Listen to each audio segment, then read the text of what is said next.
What do you want, man? The law just caught up with me. You let them catch you? I don't know how I let this happen. What did you do? Election subversion, retention of classified information, and hush money payments to an adult movie star, you know. Man, I don't know what to do. say it wasn't you? Beautiful. The feds came in and they found my top secret docs on the bathroom floor. On top of this, now they got me indicted for dabbling in election fraud. I had tried to keep them back from what they were about to see. How can I get away with it when they don't take hush money? Why you give them Amber Clouds access to your villa? I listen to a pro cause you act like a beginner. Thought it'd be a postmodern relative truth spinner. Let's review the situation that you caught up in. To be a dictator, now you want to dictate. To say an I convince them say a they never admit to a word that they say. And if they claim it, you tell them, baby, no way. Undermined an election, It wasn't me, incited insurrection, it wasn't me, fake wealth to get bank loans, it wasn't me, pressured Georgia on the telephone, it wasn't me, sparked a riot on the Capitol, it wasn't me, paid off Stormy Daniels. it wasn't me. She got some sensitive info. Okay, what's that? It looks like Toad from Mario. The feds came in and they found my top secret docs on the bathroom floor. On top of this, now they got me indicted for dabbling in election fraud. I had tried to keep them back from what they were about to see. How can I get away with it when they don't take hush money?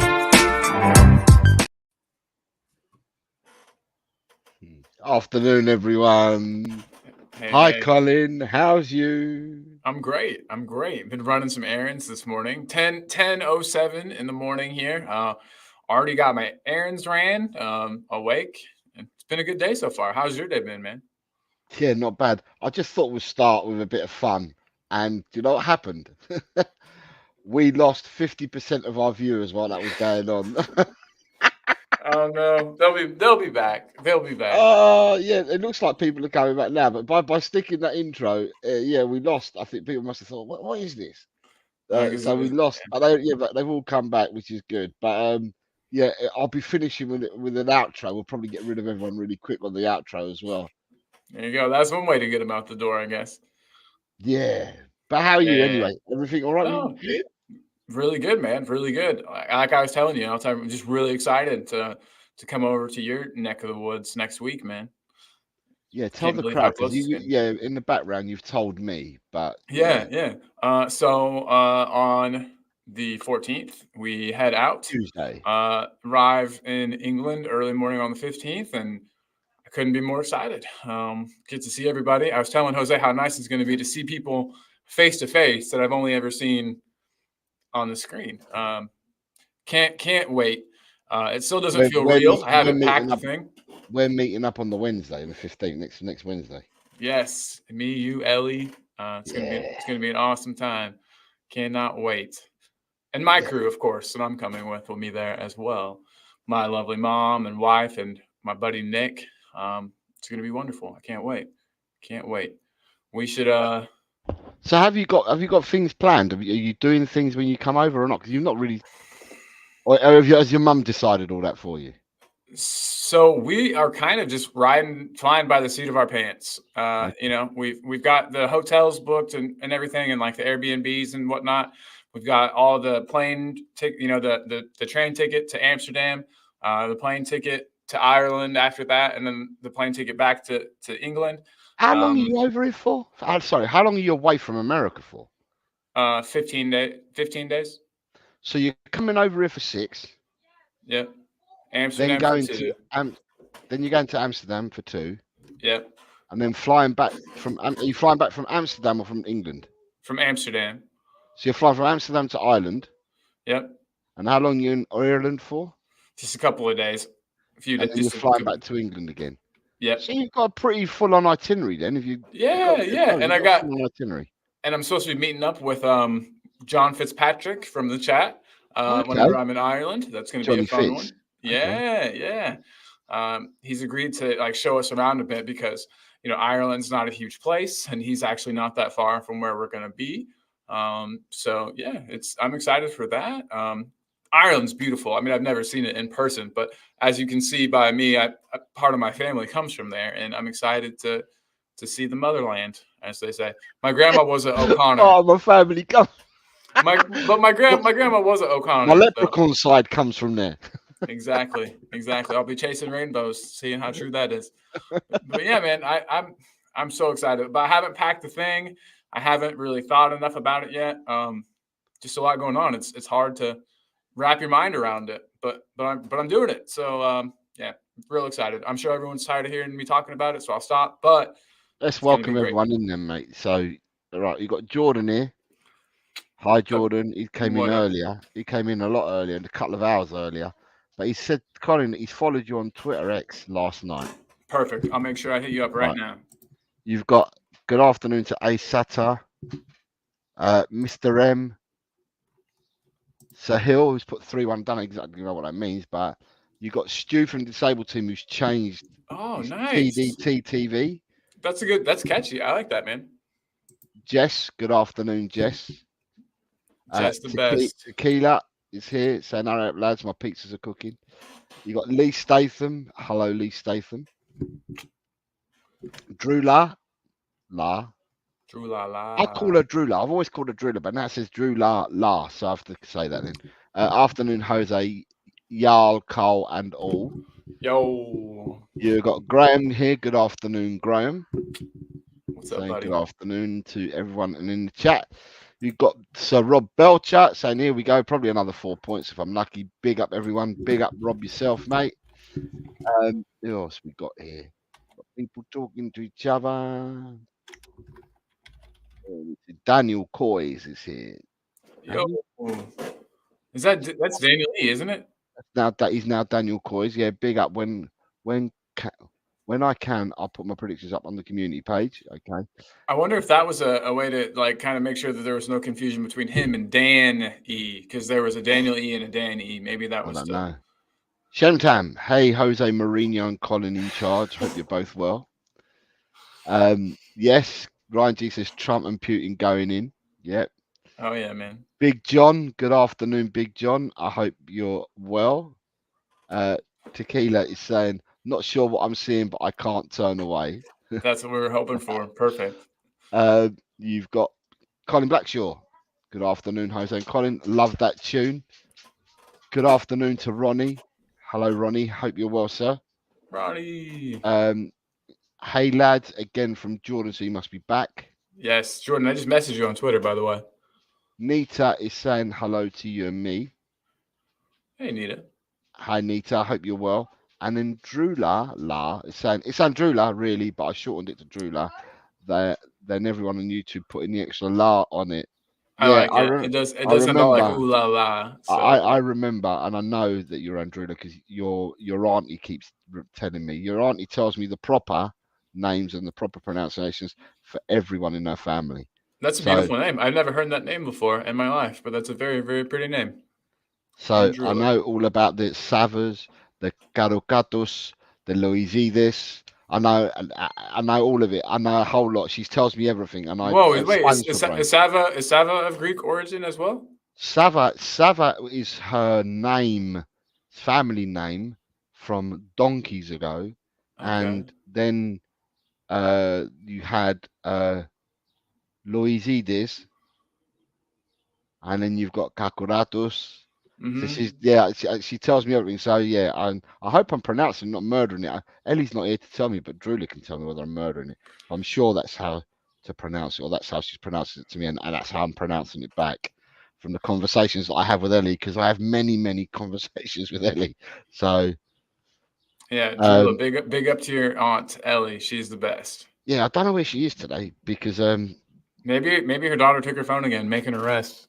Well, I don't know because it's interesting because Kate normally sends me the prediction, because Kate does a show on a Friday, prediction show on her one, and she normally sends me hers, Jim's, Ellie's, and if Mia's on, Mia's, and if Mia's not on, then Chang's on. But all these individuals have now sent them to me, so without the show going ahead tomorrow, the show's going ahead tomorrow, but I've got them early because I'm not around. So I don't know where Ellie is, but Ellie might not know that she has to give me her own ones. But we'll have to wait and see. But anyway, it's predictions week. It's game week 37. Yes, predictions week. And for this game week, there are actually 14 games that we're covering this week. So there's 13 Premier League games. So all the wrap-up games are taking place next week. So the wrap-up games is, i.e., Tottenham are playing Man City. I think you've got Brighton and Chelsea playing, or Newcastle and Man United. There's a few. There's 14. There's actually 13 games. But the chat the other day also said they wanted me to include Manchester United ladies and Tottenham ladies as another fixture to make it 14. So I've done exactly what the chat have said, and I've now included that to make it 14 games. It also gives a chance. It gives everybody a chance. It gives everybody a chance to score as many points as possible this week. And we're just about to start, and we'll go into it now. But just before we start, can I ask people, if you appreciate what we do here for the prediction show, can you just hit the like button for us? Because I can see the number of people we've got in here, but it doesn't. The likes don't match the amount of people that we've got in here. So it'd be really nice if you gave us a like. It'd be much appreciated. Anyone that's new, it's on sub only, because I'll only let subscribers take part. But if anyone's new and they wish to take part, then let us know. And you're free to jump in, and you can start putting your predictions in as from this week. Absolutely. Yeah. And this is something that's going to continue. Obviously, we're going to restart the points, but this will continue into next season. We plan to make this a regular thing. And so if you get in now, you'll kind of get a feel for it. Even though it's close to the end of the season, you'll still kind of, you can still earn some points, have fun with us, get a feel for it, and then jump in fresh at the beginning next season and get Jose out of that top spot. I'm not in that top spot. Well, I should have been. I should have been. That Arsenal result was mine, but I've decided not to have that result because that would have put me joint top. But there we go. It's such is life. Right. So, what we're going to do is, have you got anyone else in it? So Nita's just saying that she is just cutting up strawberries to have with fresh cream. They're from Walling's Nursery in Essex. So she's got fresh strawberries, Nita, from Essex. Sounds absolutely delicious. It sounds so good. Ryan G says I should have put the Championship Plus in as well, thinking about it. No one said it to me, so I've already prepared the show with 14. Who knows? If it carries on the week after, we might put something in next week. I'm not sure, but I've already done the 14 for this week. Ryan, hope you're well, though, man. Good to see you. But what we'll do is we'll start. So with the fixtures, I've got them in there, Cole. In predictions for game week 37. But the one that I've got at the bottom has to come in after the Nottingham Forest Chelsea game, yeah? Okay, I can move. Yeah, has to come in right after Nottingham Forest Chelsea. Boom, got it. I moved it, so we're good. Now they're in order. Oh, okay, well done, mate. So, if everyone's ready, what we'll do is, hi lads, 1:17 a.m. on a wet Friday morning, ramped in ED. Peter Kagais has just joined us. Jordan is saying that you can collab with you next Wednesday. Jordan, it's going to be pretty difficult. Oh shit! I didn't even think about it. Colin won't be in America next week. Colin's be here in the UK. So I'm not sure. Colin's going to be here for. Colin's away from America for 2 weeks. 15 days. Yeah, a little over 2 weeks. Yeah. So you might have to talk to each other on X and see what you're going to do. Yeah, we'll work it out, man. Absolutely, yeah. We'll get it worked out. Right. No doubt in my mind. The first game, people, that we're going to be looking at this week, and I need your predictions for, if you are partaking, is Fulham versus Manchester City. This is a Saturday game, and it's the early kickoff on Saturday, as far as I'm aware, if I can remember rightly. I have a feeling I know where everybody's going with this one. I don't know their scores, but I have a feeling I know who people are going to have tipped to win this one. You got Lee Stard. Nice job. Yeah, I've just done that. Awesome blossom. Let me know, how many should we let build up before I start reading them out to you? Well, it's good to let them build up to start off with, because then we'll know exactly how many people we've got and who's playing. Yeah, I like that. Yeah, everybody, Manchester City. I can't, Jose, I think you might be like me. maybe not though. You live in England. You have to talk to Arsenal supporters on a regular basis. Would you? Are you of the camp that would much rather have City win the title, or do you just not care? No, I'd much rather City win the title. God, I'd much rather City win the title, even for all their misgivings and their misdoings and that. I'd rather have City win the title. But so for predictions this week, I will be putting my predictions up before the games start, and depending on the results that by Sunday, right? Because all the Premiership games are being played. No, by Monday actually, because the last game's on Monday. That's the 10, and then you got 1 on Tuesday and 2 on Wednesday. By the time we finish the 10 games on Monday, I will see what the scores are, and I may change my results. I think I'm going to copy you on that. I think I may change my results that I do, because if Arsenal were to lose, then my result from Tottenham Man City completely changes. Right. Yeah, exactly. See what I mean? So, yeah. So we'll have to wait and see. But, yeah, we'll start plugging in who we've got at the moment. All right, let's do it. Who we got, and then I'll fire them up to see. So you got Lee Statham's already, I'm guessing. No, I haven't. So Lee Statham's here. All right. Yep, he went for. Let me just see Lee Statham.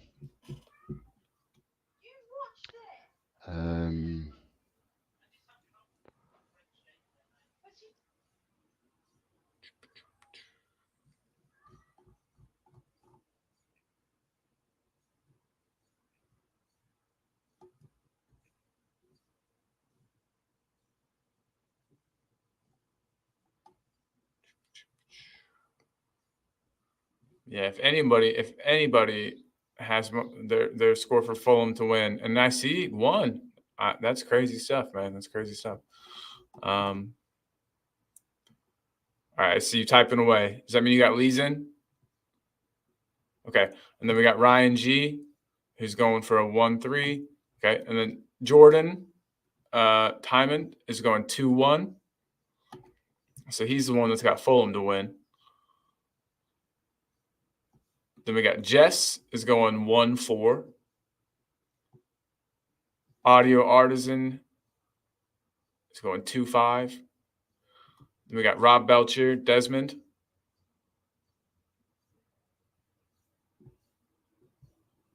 Colin Blackshaw going for a 1-4.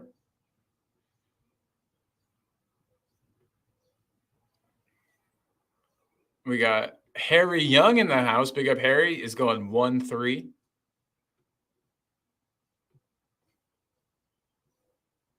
We've got Peter Cahagias going 0-3. Pete K 0-3. Okay, then we got Graham 0-4.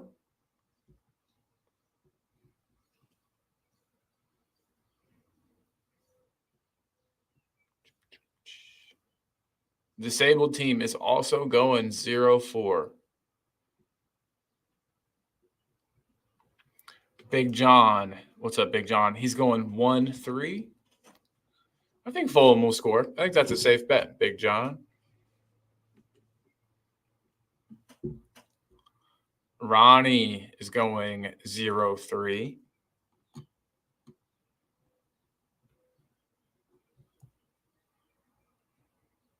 Potato Stew 1-4.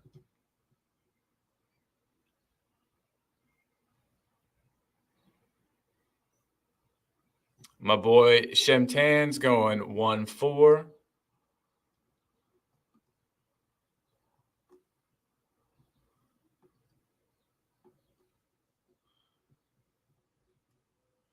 right, we got a lot of Hayes, and I think that might be all the scores we've gotten up until this point.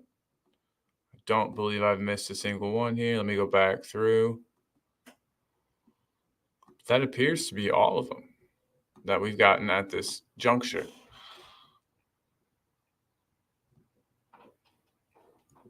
I wonder if some people we advertised the heck out of it, but I wonder if some people missed the whole it was going to be on Thursday thing.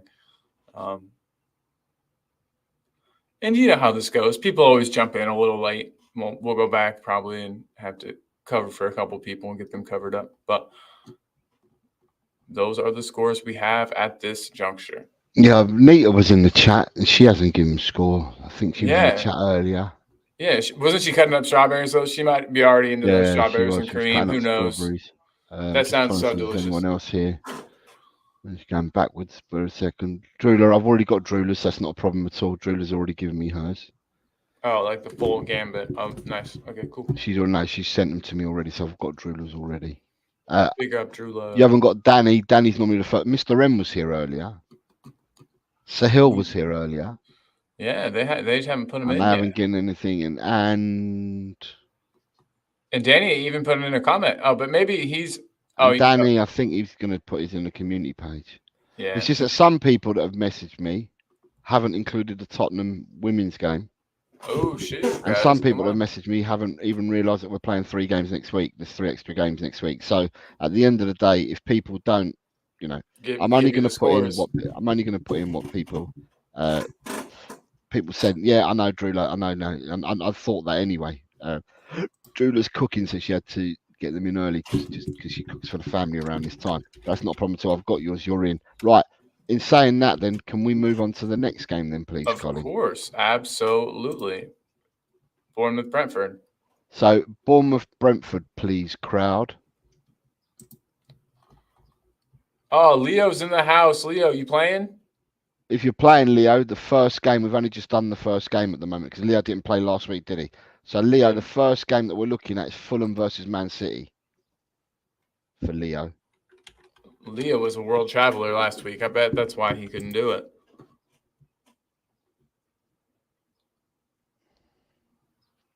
Leo. He might have just been popping in to say what's up, to be completely honest. It will tell us whether he's playing or not because he didn't play last week. He told me to do Desmond on everything. And that got him 1 point in the whole week. So he's dropped down because he did that. So, it's up to him. I'm not sure whether he's playing or not. Hey, real quick. Audio Artisan threw in a score, and I don't know. Audio, can you let us know? Oh, wait, never mind. I'm sorry. You already put in. Audio put in early already. Okay, good deal. So I think I'm going to take Fulham off there so that we don't confuse anyone. It's confusing me. So, Leo, if you want to play, we need your Fulham Man City score. Right. But now we've moved on to Brentford. I'm up to audio at the moment. Okay, then we got Jess. Yep, 2-1 for Jess. Yep, got that. Lee Statham 1-3. Yep. Graham 1-2. Graham 1-2. Yep. Disabled team 1-all. 1-all. Yep. Yep, got that. Jordan Man City 3-1 for Mile High Hotspur for Leo. So bear with me a second. Yes, just get Leo's in. Hell yeah, Leo. Good on you, man. So he's gone 1-3, yeah? Yep. Right, Leo, you're all caught up. And 2-1 to Brentford. Does that mean Brentford are at home? Or are they away? This is what I can't understand when people do all this. So yeah, he So Bournemouth says 1-2. Yep. Sorry, can we go back to where we were then, please? For sure. So we had stopped at. I want potato stew next. 2-1 for potato stew. Yeah, got his. Yeah. Jordan Hyman is going 2-0. Jordan Hyman, 2-0. Yeah. Then we got Ryan G. 2-1. Ryan G's up here. 2-1. Yeah. Then we got John Garside saying 3-1. Big John is going 3-1. I've never met Big John yet. I still need to do that. He's top man, Big John. Maybe we can get him on here someday. Yeah. And then, you got Leo's already, right? Yep. Okay. Then the next one you shouldn't have should be Ronnie, 2-1.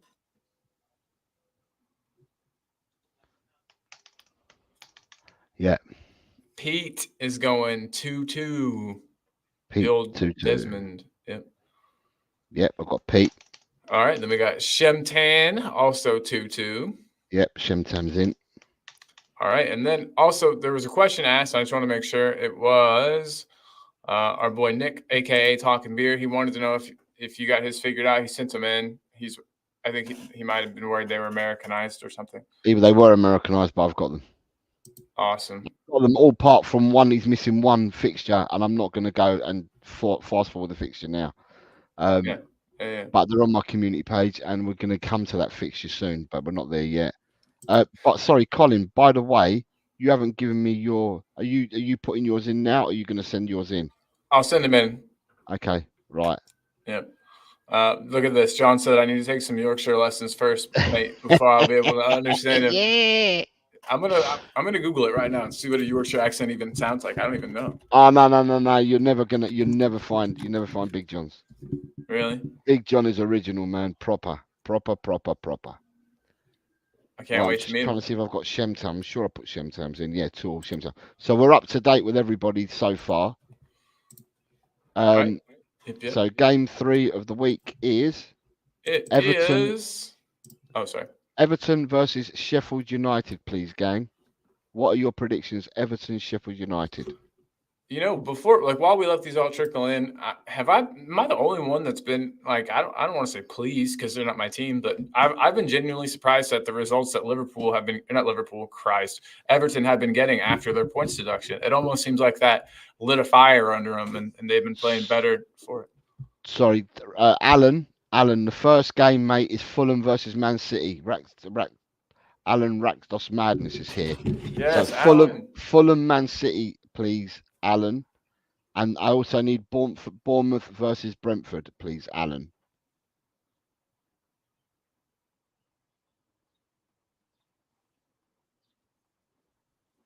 And then, so he's got 1-4 for the first game yet. Nice. And then I need, Alan, can you give me Bournemouth Brentford? And then you're up to date. Sorry, yeah, Bournemouth Brentford. And then we're up to date on Everton Sheffield United. 2-1. Nice. Okay, and now we're up to date. So put the one that we need now. Everton Sheffield. Yeah, can you start giving me people's? On Saturday, Everton will play Sheffield United. Lee Statham was the first person in. Okay, so he put 0-2. Yep. Yeah, got Lee. Next one. Jordan Hyman's going 2-1. Jordan is 2-1. Yep. Peter K is also 2-1.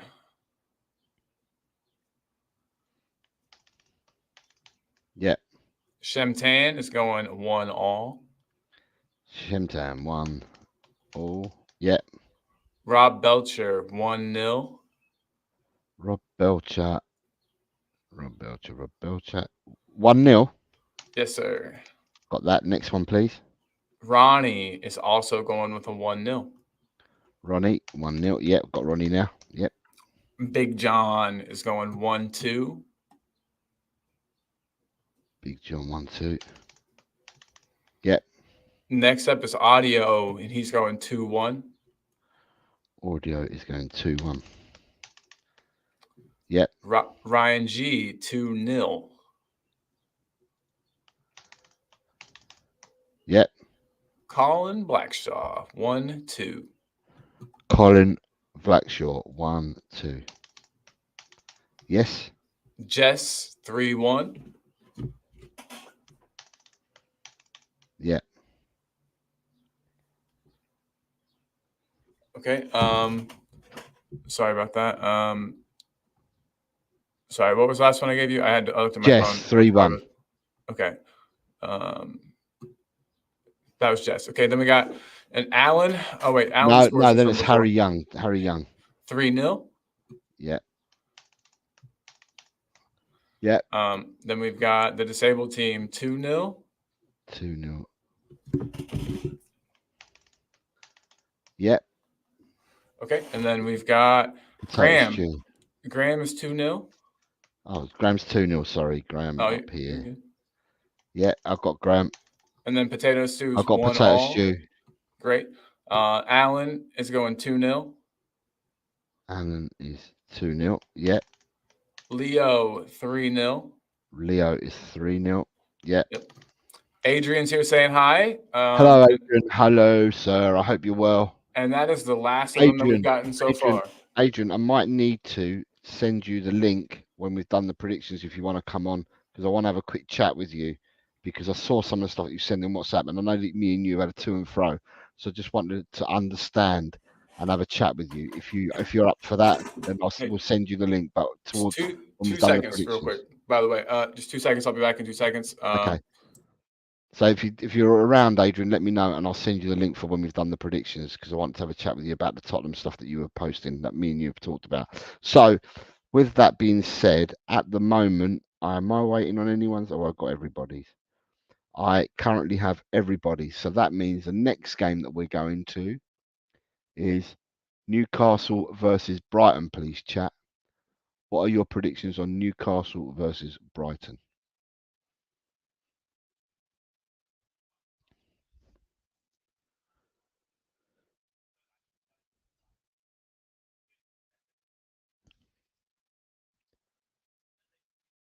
So disabled teams, the first one in. Newcastle, Brighton, disabled teams gone 3-1. Ryan G's gone 3-1.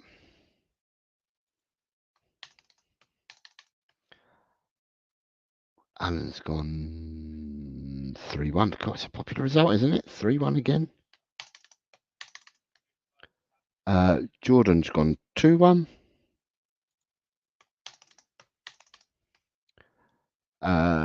Colin Blackshort 3-0. Harry Young 4-1. Rob Belcher 3-0.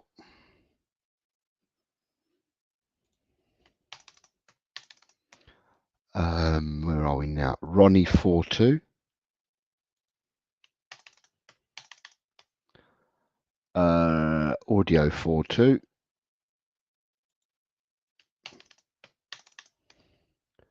Peter 2-2.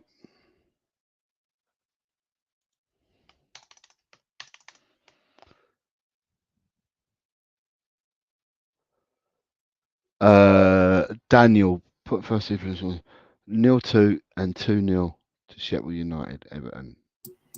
Okay, so you're missing Dan. You're missing. I can enter that, but you're missing some games, mate. So what's Danny? Danny's saying Fulham 0, Man City 2. Yep, and then Everton 2-0. Right, so you're missing Bournemouth, Brentford, Dan, and then he's got Everton as to win 2-0 against Sheffield United. So you're missing Bournemouth, Brentford, Dan, and then you're missing this game that we're looking at now.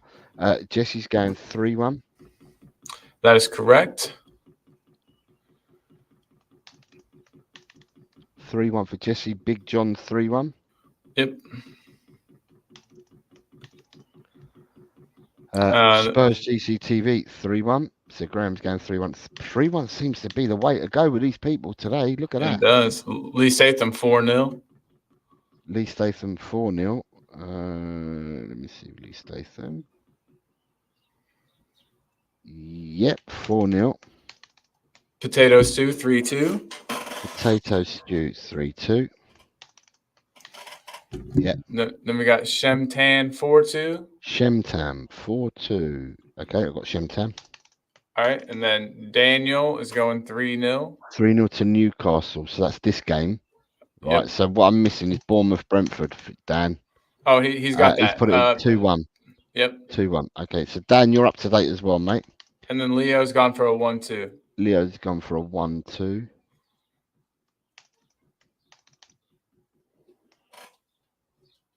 And we are caught up for right this second. Okay, so let me just make sure. So I've got everyone, 2. Right, I believe I've got everybody's. So the next game that we're going to involves a team very dear to us. Tottenham versus Burnley, please, people. Yes, everyone. I'm excited to hear what you want to talk to Adrian about. You got me curious now, buddy.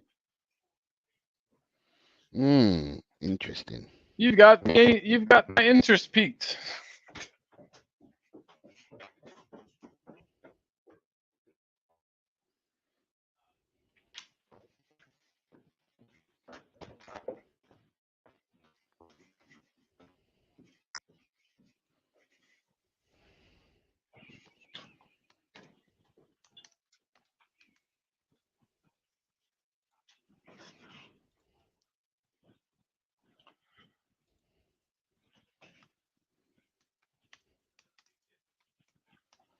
Alrighty.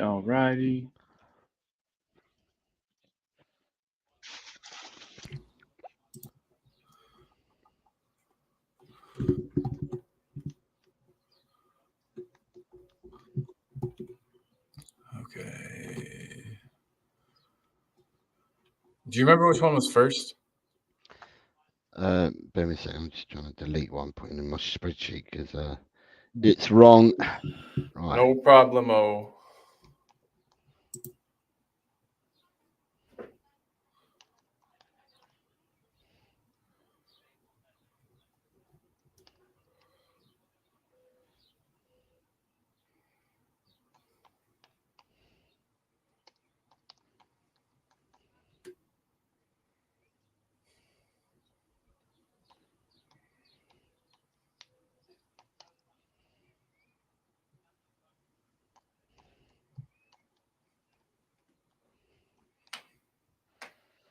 Right. So we were at. I think it was Jordan Hyman. Jordan Hyman's the first one. Jordan's the first one in. Okay, cool. Right. So let's start then with Jordan. What's Jordan saying? 2-0. As it reads, 2-0. Yeah. Yes, sir. 2-0. So when I'm saying as it reads, it's the right way around. 2-0. Yeah. Okay. Next, please. Jess is going 4-1. Next, please. Ryan G 4-1. You guys know we haven't scored in a couple of games, right? Mate, if we don't batter them, there's something fucking wrong with us. True that. True. Lee Statham is going 1-0. 1-0 for Lee. Yep. Yep, got ya. Audio Artisan 3-0. Audio Artisan 3-0. And then we got Rakdos Madness Allen 2-1. That's a scoreline I'm expecting, something like that. Next one. Daniel is going 3-1. Yep. Pete is going 2-0. Yep. Rob Belcher 2-1. Rob B 2-1. Rob Belcher 2-1. Yes. And real quick, I just want to say I see Carl Simpson in the chat. If you want to take part, Carl, if you haven't put them all in somewhere, get this one in and we'll Carl's go back good. for you. Carl's good. Oh, cool. My bad on that. Okay, Carl sent them to me already. Next one. Big up Carl. So Harry Young is next. Yeah. 3-1. Yes. And you have Rob Belcher's 2-1, right? I just want to make sure I didn't skip it. I got Rob's, then Big John 1-2. Ooh. Yeah. Graham 4-1. Yes. Disabled team is going 3-1. Yes. Potato Stew says 3-1, and then come on, you Spurs. Big up, nice Stu. One. Yeah. Yep. Shem Tan is next, saying 3-2. Shem Tan saying 1-2. I'm sorry, 3-2. That was my bad. My American accent got you. 3. Yes, 2. sir. Yep. Next one. Then we've got Ronnie 1-2. Wow, Ronnie 1-2. Ye little faith. Carl saying hello, and then we got Colin Blackshaw 3-1. Yep. Leo Mile High Hotspur 4-0. Yep. And that is it as far as scores go. And we are up to date with the people that are playing. Yep, that's cool. Sweet. So the next game. West Ham, Luton. Yep. Oh, Wayne Bonner's in the house. Good day, everyone. Hope you're all well and enjoying the weather. The sun is peeking out here. It's looked very blighty outside today, but the sun is starting to peek out. So yeah, I'm enjoying that. Hope you're good, man. Is Wayne one of the ones that puts all his scores in at once too? Wayne Bonner? Yeah. Wayne Bonner hasn't partaken yet today, has he? No, I wondered if he was gonna. Oh, he put in this most recent score, and we can go back for him at the end or something, maybe. Okay, yeah, we can wrap around for Wayne. Yeah, that's fine. Okay, cool. So Wayne's here. Hold on, let me just get Wayne up. Wayne. Okay, Wayne's down here. Hey, big up Wayne, by the way. Thank you for being. And Wayne's coming in now with what's he coming with? I just want to get his running 2-1 to West Ham. Is that the home team, West Ham? Yeah. Yep. Right, got ya. All right. So we'll go back to the beginning of these. We got Alan, and Alan's going from Alan Rakdos Madness. Yeah. Desmond for him. Yep. Jordan Hyman 2-1, as it reads. Yeah. Leo is going for a Desmond. Leo is going for a Desmond. Yeah. Disabled team is going 3-2.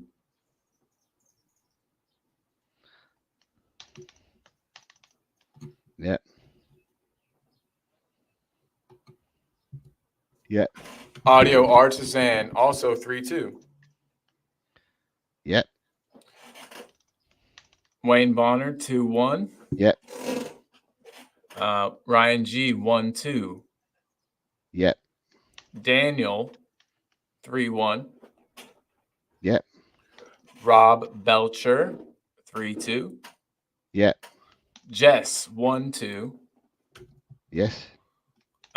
John Garside 1-3. Yes. Shemtan 1-2.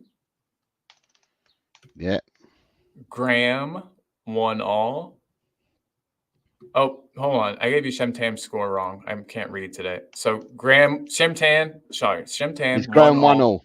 Yeah, Graham is, and so is Okay. Shemtan. Shemtan's not 1-2, he's 1-all. Yeah. Yeah. Next. Reading comprehension. Sorry. Ronnie 2-3. Yes. Potato Stew 2-0. Yes.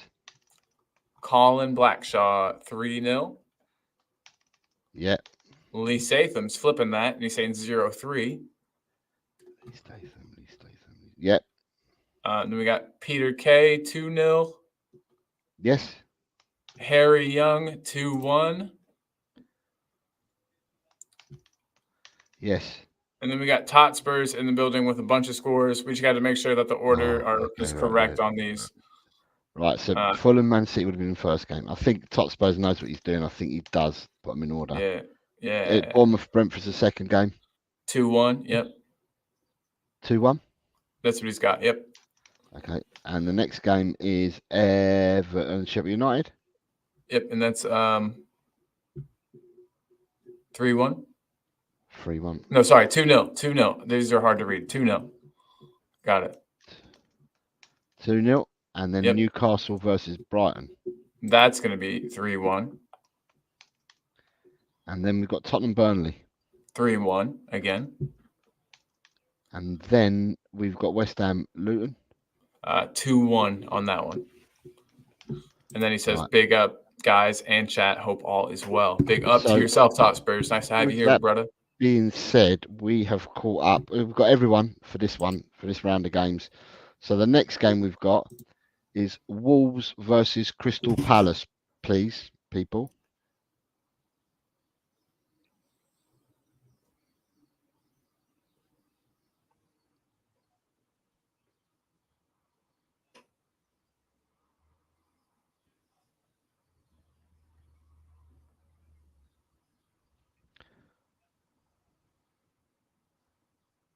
All right. Reckless Madness is the first one, isn't he? Good old Alan. Alan's Carl, on the banners, right? Yes, sir. So while people are putting in, after the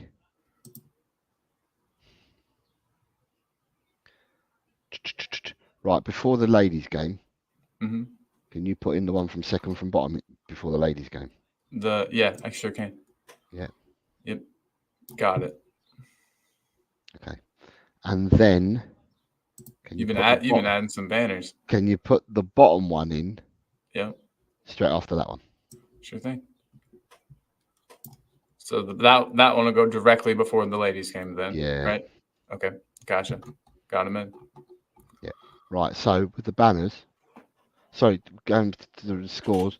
First person in was Alan with 1-3, I believe. Let me find. Yep. Sure was.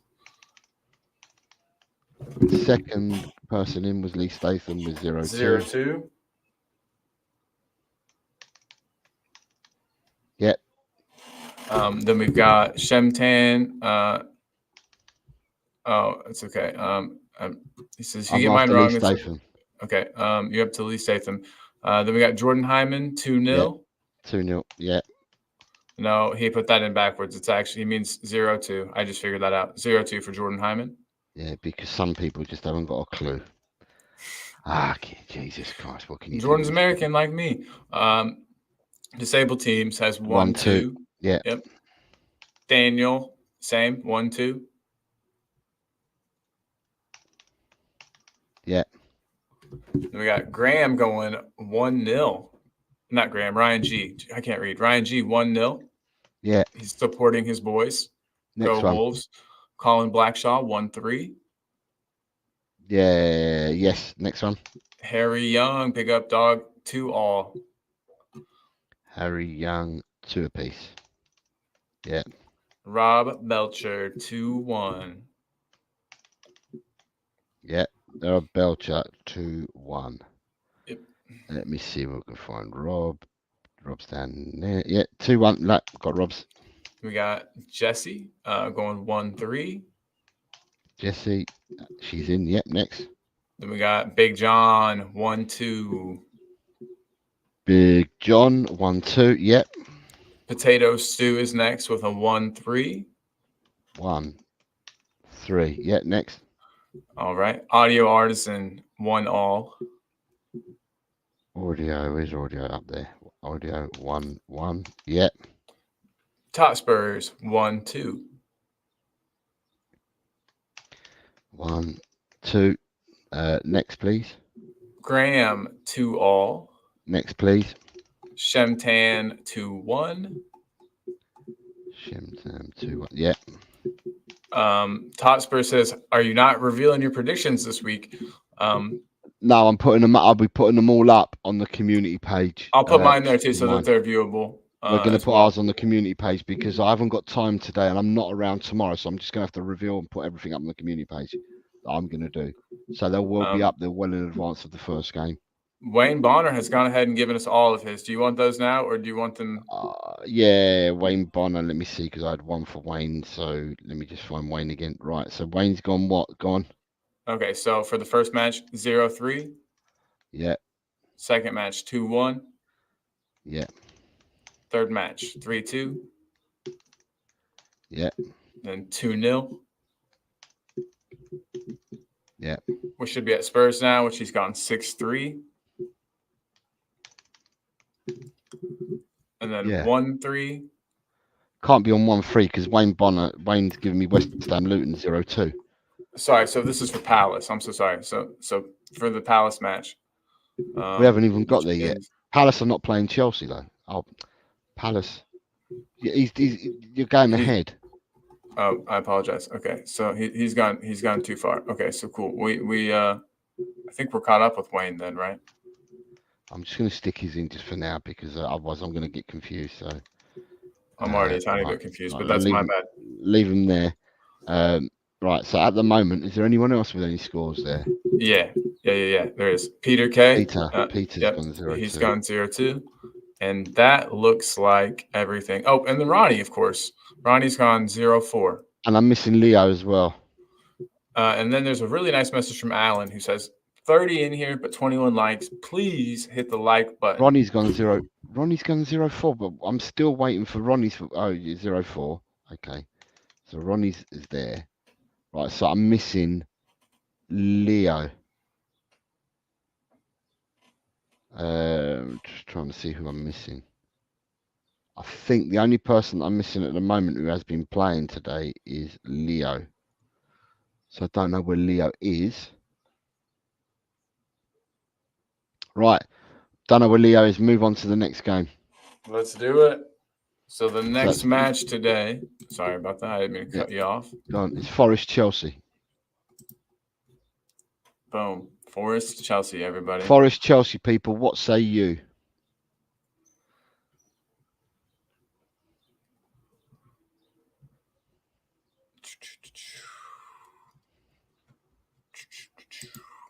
By the way, while there's just a moment of silence, the week's almost over, everybody. We've almost done it. It is Thursday. Hope everyone's doing good. And like I always say, taking good care of yourself and being nice to those around you. It's important. The scores are coming in. You got Lee already. Thank you for starring that, Jose. Do you want me to go ahead and start reading them out? I've got the first two. Okay, so then third is going to be Wayne Bonner. Wayne, I don't need yours. I've put yours in already, Wayne. Big up, though, Wayne. Appreciate you, bro. Ryan G has gone 1-2. Where's Wayne? I'm sure I put Wayne's in. Yeah, I've got Wayne's in already. So, sorry, next one is Ryan G, did you say? Yes, sir. And then he went for a 1-2. Yeah, next, please. Audio Artisan, 1-0. Yeah, next, please. Rakdos Madness Allen's gone for 0-2. Yes, please. Next one. Jesse, 1-3. Jesse, 1-3. Yeah. Disabled Team, 1-2. Yes. Colin Blackshaw, 2-4. Yes. Graham, 0-2. Yes. Big John has gone for 1-4. Yeah. And then we got Daniel with 1-2. Yeah. Tot Spurs, 0-2. Yeah. Oops. Sorry. And then Harry Young will be the next one after that, 1-3. Yeah. Shem Tan, the man, is going 1-4. Yeah. Rob Belcher, 1-3. Everybody thinks Cole Palmer, Jesus, is gonna do the business. Then we got Potato Stew, 0-3. Yes.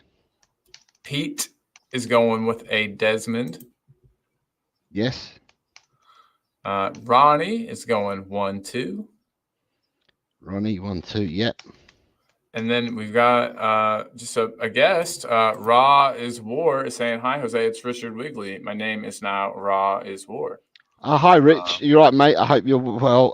So Raw is War. I need to change your name then. Raw is War. Right. Are you playing this week, Richard? Yeah. Let us know if you want to. You can throw in this match. How do you want him to do it if he's playing? Do you want us to start over, or do you want to? Raw is. Oh, shit, I'm spelling this wrong. Raw is War. Do you know what? I'm just going to keep him as Richard Wigley for now. I'll change it after because I was misspelling him, crucifying his name. Right.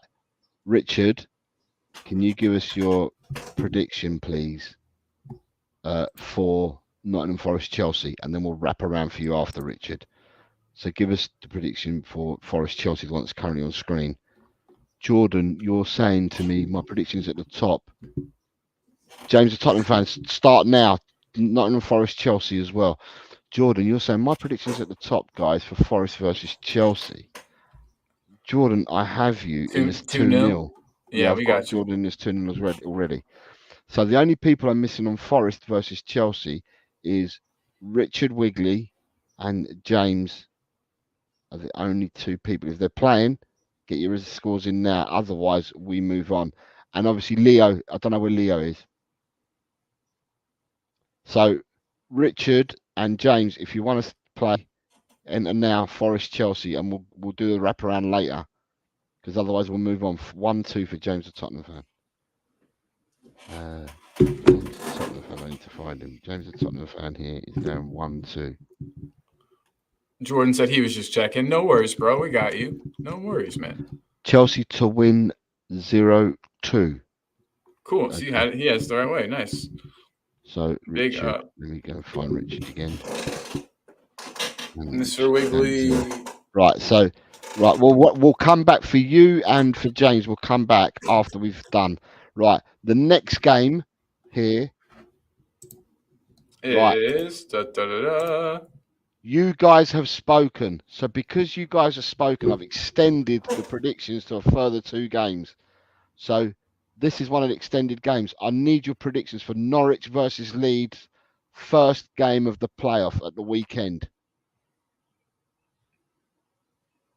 And obviously, I'm going to have to let people know in the community and people that have already sent me their predictions that these games are now being included. So, yeah. So, Norwich versus Leeds, people.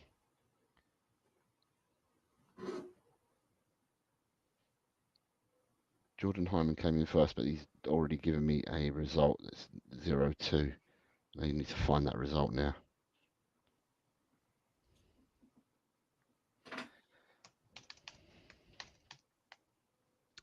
Right, so I've got 0-2. Drula's still here, and Drula's going 3-1. Thank you, Drula. You're in. Thanks, Drula. Appreciate you. So now you're at John. I'm going back up. So I started with Jordan. So who's after Jordan? Audio Artisan 1-all. Sorry, that's a Leeds win. So Drula's changing her team around. It's 1-3. Gotcha. Right, so who did you say is the next one? Sorry. Audio Artisan 1-all. Audio Artisan 1-all. 1-1. Next, please. Start. Wayne Bonner 2-3. Wayne Bonner. Yeah. Then we got David Clark 2-2. David Clark, we'll need to come back to you as well. We'll go back through the scores for you as well, mate. You will not miss out. Is that David Clark there? David Clark's gone for what? Sorry, did you say? So David Clark has gone for 2-all. 2-all for who? Oh wait, I'm way ahead. I'm so sorry. So my computer's being dumb. 1 second here. Are you going backwards? Because so when I look, you have audio. Yeah, okay. All right. So he's gone Forest Chelsea. Yeah. So I need to go back to Forest Chelsea and put that one in for him. Here you go, David. And that's 2-all. So there's no problem because David, Richard, and James are all on the same page. So I'll wrap around for them. That's fine. Next one, please. So that'll be Daniel. He's gone for a 1-3. Daniel, 1-3. Yeah, next, please. Then we've got Alan 1-2. Alan 1-2. Yeah, next, please. Graham 0-2.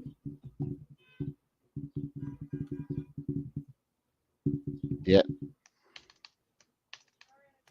Next one. Rob Belcher 1-2.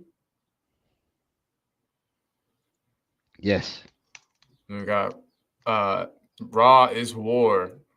Richard Wigley. Yeah. Yep. 2-1.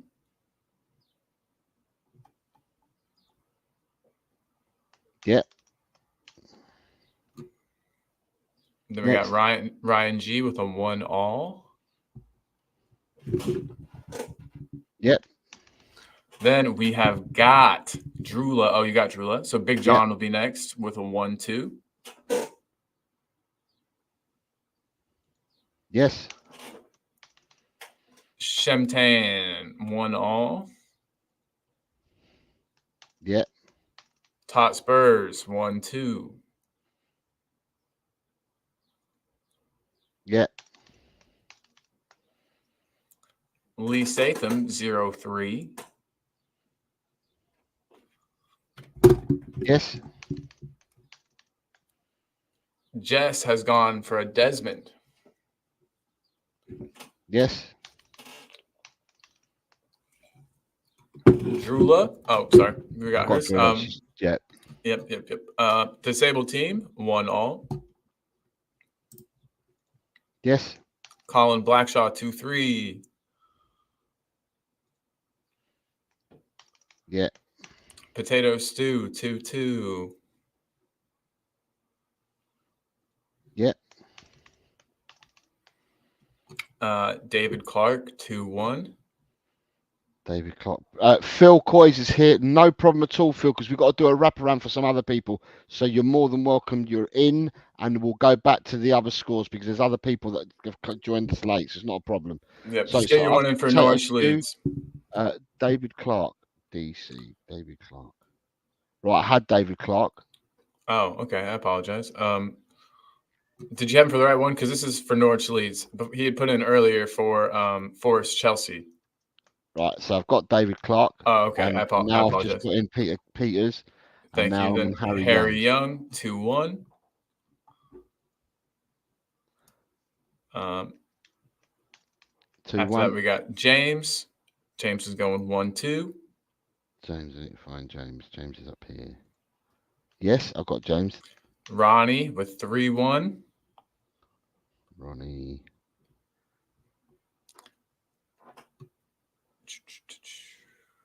Wow, even Harry voted for Leeds to thought Leeds was going to lose. Dang, Harry. 3-1. Blasphemous in your family. All right, and then and then you got Phil's, right? 2-1. Yeah, I'm going to do now for Phil now.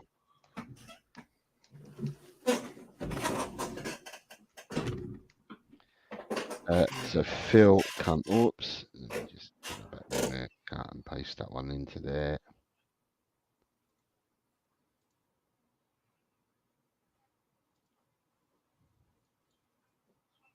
And Nick is coming because Nick has got this one. So Phil has come in, and Phil has gone for 1-2. Yes, sir. And Nick has gone for. So this is one of the 3 that Nick's missing because we've actually added 2 more further games, Nick, to what I was saying to you. So there's 1 missing, but there's 2. Let me have a look. Find Nick. Nick. Right, there's Nick there. And Nick has gone for 1-2. Is that right? No, there's 2. There's 2 more games. It's the next 2 games as well, Nick, that we're going to be missing. He's actually got 2. Nick's actually got 2-1, not 1-2. 2-1 to Leeds is 1-2 because Leeds are the away team. So yeah, I know what I'm saying. You do. Sorry. Nick does this all the time. Yeah. People can't follow Norwich Leeds. So it's the first score goes to Norwich. Second score goes to Leeds. Right. Yeah, so that's the only one you're missing. Nope. And I know you already heard, but there's 2 more. We'll get them up for you, buddy. Yeah. Danny, Harry Young. Yeah, got Harry Young. Sorry about that, Nick. I got you now, buddy. Alan Rackstone Madness. Has he put one in there? No. I'll text him. I'm sure. Oh yeah. 1-2. Okay. Right, so I've got him. Peter, I've got Wayne Bonner, Richard Wigley. I have Drula and Leo's not around, and Phil Coys has just joined us. That's fine. Okay, so the next game, which is an extra game this weekend that we've put in there, is it's all in order of kickoff time. So it's West Bromwich Albion versus Southampton, which I've spelled it Southampton. Right. So this is the second playoff match that's taking place on Sunday. So these are all in order of game time. So it's West Bromwich Albion, Southampton, please, people. All right. And then while we're saying that, I see across all platforms, 39 people up in his house. That's Facebook. That's YouTube and Twitter. But guys, yeah, if you could slap a like, it really does help. We're constantly, and you already know the algorithm, all that dumb stuff, but show us some love. We would appreciate it. Jose, especially, as he works real hard to get this done for everybody. 9G12. Okay, and then that would put you at. I've got Colin Ryan Blackshaw. Yep, Colin Blackshaw goes for a 1-all. Yeah. Alan 1-3. Yes. Jess has gone for a 1-2.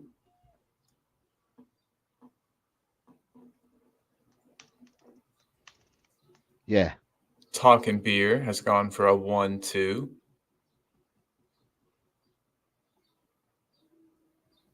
Yes. Jordan Hyman has gone 2-1. Yeah. Graham has gone 1-2. Yes. John Garside, 2-all.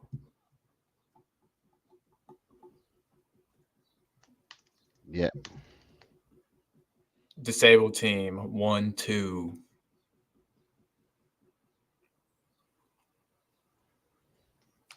I like how when I nervously shake my foot, my whole screen shakes. Next one. Funny.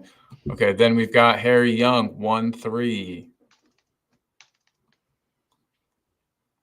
Audio Artisan, 0-1. Then we got. Hold on. Audio Artisan's gone 0-1, yeah? Mm-hmm. Yeah, next. DC, 1-2. Yeah, next. Shemtan, 1-2. Yeah. Next. Wayne Monner, 1-2. Yes. James, the Tottenham fan, 1-2. Yes. Potato Stew, 1-2. Yes. Ronnie, 2-all. Yes. Rob Belcher, 1-all. Yes. Let's look at this one. Does this mean West Brom 1-2? So it's West Brom the away, West Brom the home team. So that's just 1-2. Yeah. Okay. Cool. Just making sure. So that's for Pete, 1-2. Yeah, got his. Lee Statham, 0-3. Lee Statham. 0-3. Yep, got his. Ryan says I missed him, but I think you got Ryan, right? 1-2. Yeah, I got Ryan. Yep, I've definitely got Ryan. We didn't skip you, bro. Come on. And then we got Top Spurs, who's going for a 1-3. Yeah. We got Mr. Wiggly, 0-2. I started a post so that we can talk about it in just a second after we get the scores. 0-2. Yep. And then Chris Peters, who's got 2 scores in here for us. He's got Leeds. Chris, does that mean you might have sent them to me already, all the other ones? Because if you have, then you're going to be missing a game.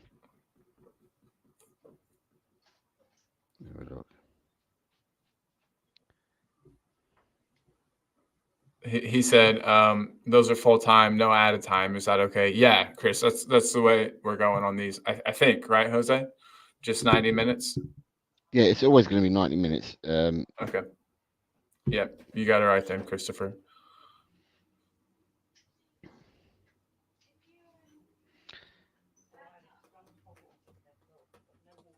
Okay, so I haven't received Chris's yet. So we'll have to wrap around for Chris as well. So Chris Peters. Let me have a look at Chris Peters. Hey, Chris, I just want to say, while we got a second, hope you're well, man. Hope everything with the fam's good. And hope, man, I'll be in your neck of the woods and literally next week. Chris Peters has gone for 2-2 and a 1-1. Yep. He's all about those draws. I like it. Right. Have you got anyone else there? That looks like the end of the scores. I just want to say, though, that so Danny, I'm missing Danny. You got Danny? One for Danny there? Let me take a look. I'm sure he's put one in and I just skipped over it. Had to. No, I don't actually see it. Daniel. Danny and Phil Coyce. I haven't seen it either. Danny and Phil Coyce. I just want to throw out a big shout out, though, while we're waiting for those two. James, the Tottenham fan, hit 100 subscribers the other day. He said, "Big up, James. I remember when the target was 50, and now you've doubled it. So keep it up, man. You're doing good stuff." And also, nice.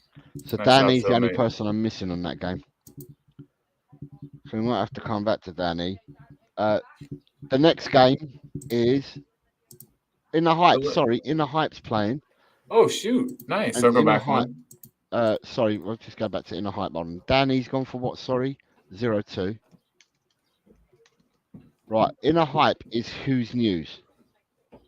Yeah. Yes. So now I've got to find Who's News and change him to In the Hype.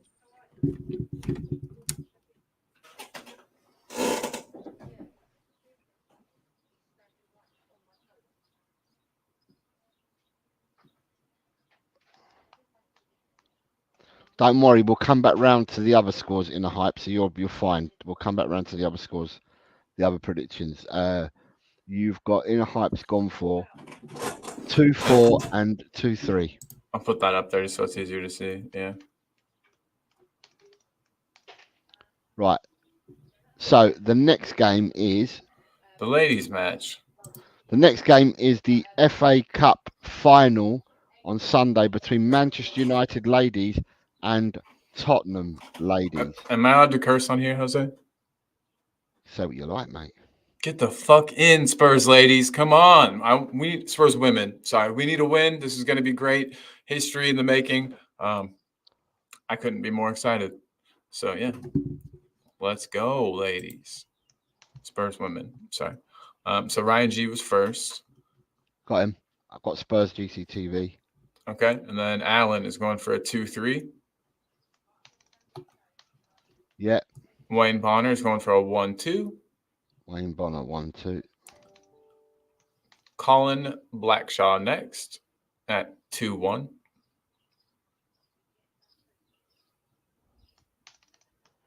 Yeah.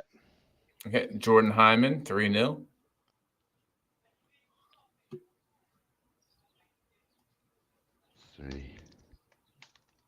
Yep. Harry Young 2-1. Yeah. Okay, then we got Audio Artisan 1-3. Yes. Then we got Talking Beer 1-2. That's the one that you were missing, then, Nick. I think other than that, you're in. I believe that's true. Yeah, he's got the two playoff matches, and then this one. What? Sorry, let's say what did he got? Was he gone for? 1-2. 1-2. Right, Nick, you're in, mate. You're done. There you go, Nick. But hang out with us because it's nice to have you here. David Clark says 3-1. Yikes! But hey, I get it. Next one. Got to be realistic. Jess says 3-1 as well.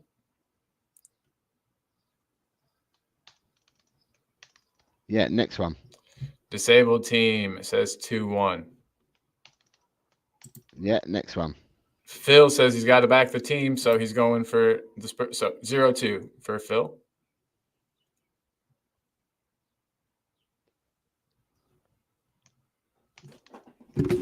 Yeah, got Phil's one. Yep, next one. Then we've got John Garside, Big John, 1-2.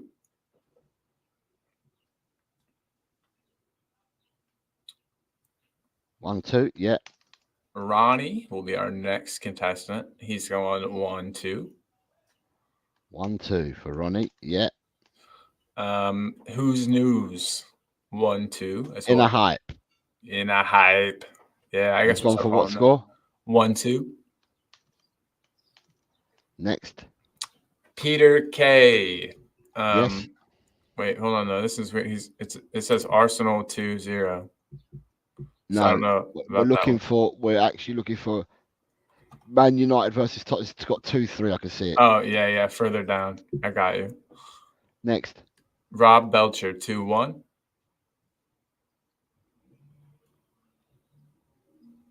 Yeah, next.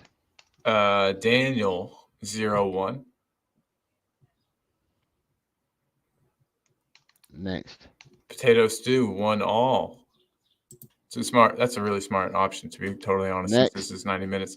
Shemtan 2-3. Yeah. James, the Tottenham fan, is going 0-1. Yes. Chris Peters 3-1. Chris Peters.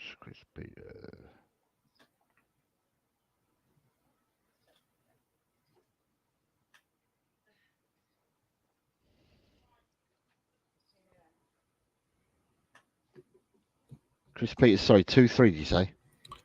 For Chris Peters, he went 3-1. 3-1. Yes, sir. Next. We got Mr. Wiggly 1-2. Yep. Lee Statham TV 2-0.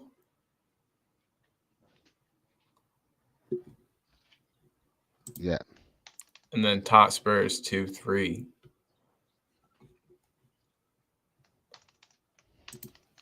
Right, let me see if I'm up to date with everyone. It appears to be. So I'm going to have to change it on my community page because people didn't know about the 2 extra games over the playoff matches. The women's final was always in there, so I've just added, because of people's comments earlier, I've added the 2 playoff matches. I like this real quick. Daniel said he's never going against Tottenham ladies in a final at the expense of 3 points. Them 3 points in this league for this game. I don't give a crap about it. I back Tottenham women. Big up, Daniel. Next game for the people. Next match is Man United versus Arsenal. Sunday. Yes. And so with that one, we've already got a score from somebody. Remember who was it that gave us? It was Pete. Yeah, but I don't know whether he might change it or not. I'm not sure. So Man United versus Arsenal, Sunday's game. Please, people. Jordan Hyman was first in. He's gone 1-2.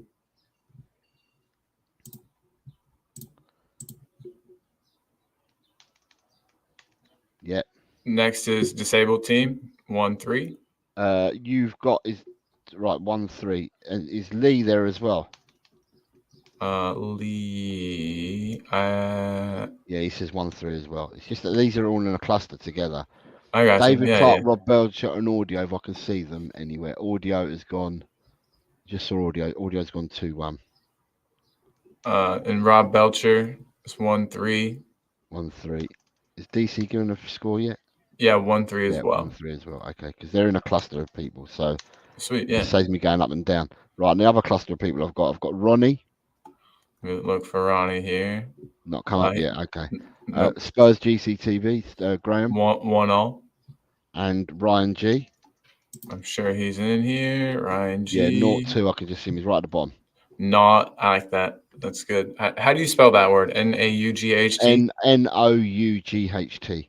Right. Is Jessie around? I haven't seen hers in here, I don't think. Yeah, it is. I'm sorry. I'm so sorry. It's 1-4 for Jess. James, a Tottenham fan? Yes. 0-2. That just came. Yeah, 0-2 for him.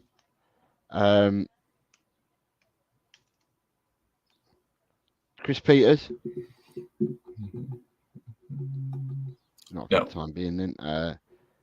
Colin Blackshaw? 0-5. Dang, Colin. Dang. Potato Stew? 1-3. Thank you. Danny? Dan Coy, 0-3. Nice.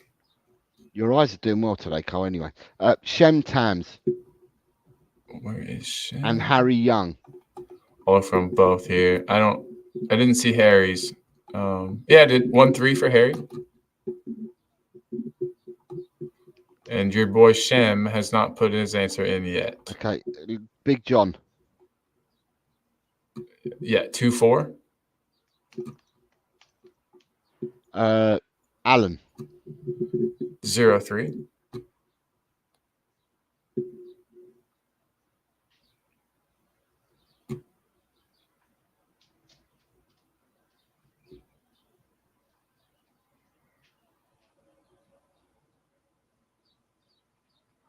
Sorry, I'm just trying to see what Leo's doing to me. Oh no, Leo put something in? 2-3 Palace. So I'm just caught up with Leo. So now I'm back to 2-3 Gooners for Spurs. And he said you need Shemtan. His is in now when you're ready. 4-1 Chelsea. I'm just catching up with Leo because Leo's playing backwards with us. Gotcha. No Chelsea worries. are home or away. Chelsea are away. So it's 1-4. All right. Leo's missing games, isn't he? Yeah. Leo, because you weren't here, right? I'm going to have to give you the other games that you've missed so far. But you're currently on Man United Arsenal, so give us Man United Arsenal. It's 2-0 leads. Oh, so he hasn't missed them. He knows about it. So he's going 0-2. And whilst he's doing that, I'll get some others in. Shemtam's gone 2-2. Yep. Wiggly has put his in. And what's Richard? 1-4. Or sorry, 1-3. What's wrong with my eyes? Okay, and then have you gotten Peters? Peter's gone for 3-2. Right. All right, and then Ryan Wait. G. Oh, Ryan G. I've got Ryan G at 0-2. Yep, and that's James, the Tottenham fan, had the same score. I think you were waiting for him as well. I've got James, the Tottenham fan, at 0-2. Snap. All right, you might be caught up. Can you see any that you're missing? Raw is War 1-3. Richard Wigley. I just did Richard Wigley. So at the moment, Southampton 1-0 for Mile High, so it's 0-1. Right, Leo, I need the Manchester United versus women, Tottenham's ladies, the FA Cup final on Sunday. Apart from that, Man United Arsenal, I am missing Ronnie. Let me look for Ronnie here. Chris Peters. I'm thinking Chris Peters might have got busy and had to leave. I don't see Ronnie either. Surprising. Big John. I'm sure I've missed Alan. John. Wayne Bonner.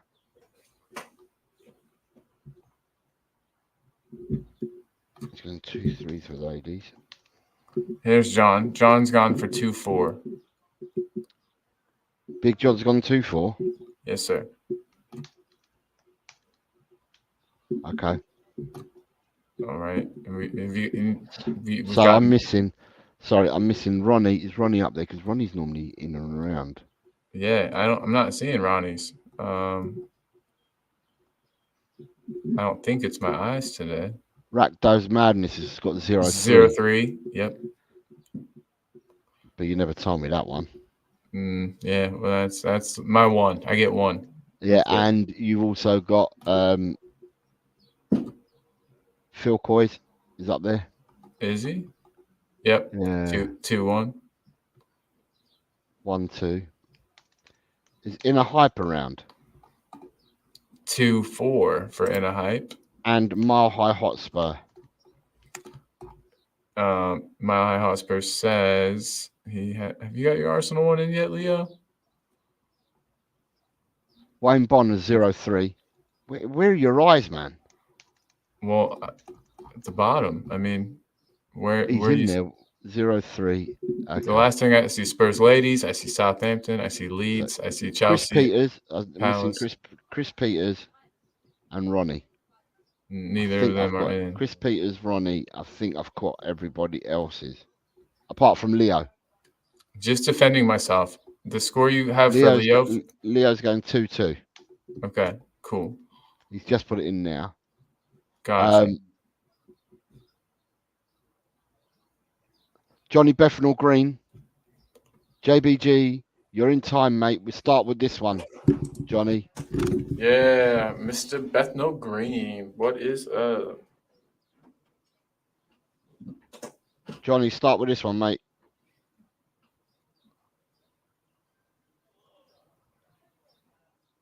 Man United Arsenal, Johnny. Come on, boy. Scarfy, first talk. Good afternoon, Harry. Yo, what's up, bro? You can partake if you like on predictions. So you're going for Man United 1, Arsenal 3. Right, so Johnny, I'm going to ask you to also can you give me the score that you predict for Manchester United ladies versus Tottenham ladies for the final on Sunday? And here's the banner just to help you kind of visualize, maybe.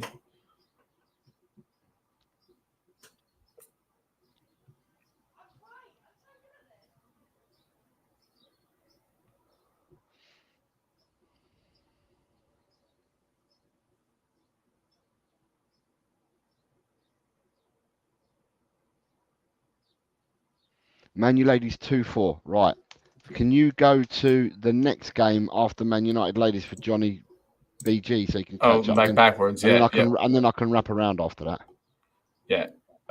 West Brom versus Southampton. Southampton. No, that wasn't the first game. The first game is the Leeds game. I thought you meant the one right before it. Madness. 2-3. I don't know what score he's going for. So the way that you had it, you asked me to go one before, which was West Brom, Southampton, Leeds. It's Norwich. One Norwich point. versus the Leeds is the first one. It's the one after I said the ladies. So Norwich versus Leeds. So if you look at the things, I'm not trying to be rude, but if you look at the things, the ladies, the one right after that, before that was West Brom, and then Norwich is above that one. So I was confused. Sorry. But Norwich Leeds is where we are. West Brom nil, Southampton 2. So that's the last game. Okay, and now I need the Leeds one. So 0-2. And now the Leeds one.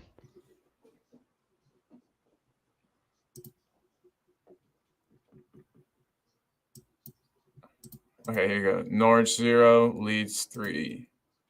So 0-3 from Johnny Bethnal Green.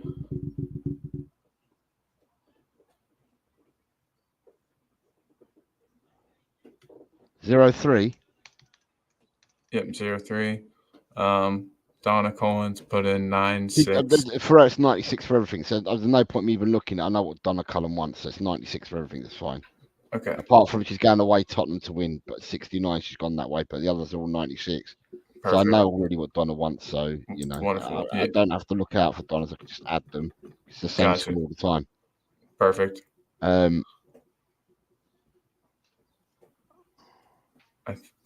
So, do we want to move forward still? So we go forward. So the next game, Hype's coming in with everything. Not even giving me time to breathe. 1-4. Yep, and then 2-0. 2-0. Mm-hmm. Then 2-2. Yeah. 2-1. Yeah. 2-2. Yeah. 3-1. Yeah. 3-1. Yeah. 1-3. Right, so that's all caught up. Sick. Right.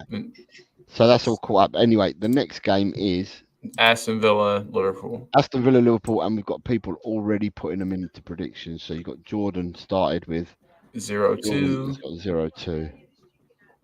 Leo the next. Right, 0-2. Leo's going 2-1. Is that 1-2? 1-2, correct.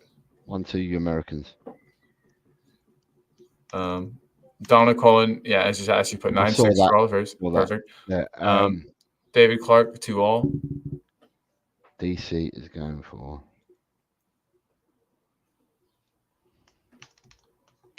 Yeah. All right, cool. And then we got DC. And then we got Lee Statham 0-4. Yeah. You got disabled team there. Don't worry, I'll look because. It's 1-3. It's 1-3. Yeah, I've seen it because otherwise you get confused and then we just go backwards. All right, Peter K is next. 3-0. Oh, sorry, 0-3. God, sorry, it's on there backwards. I just didn't correct it in my brain. 0-3 for Peter K. 0-3. Yeah, next one. Rob Belcher 1-2.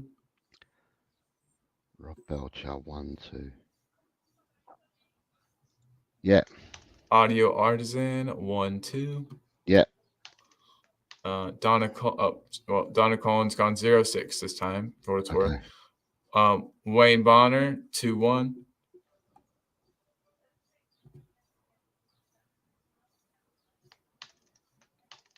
Yeah. James 1-2.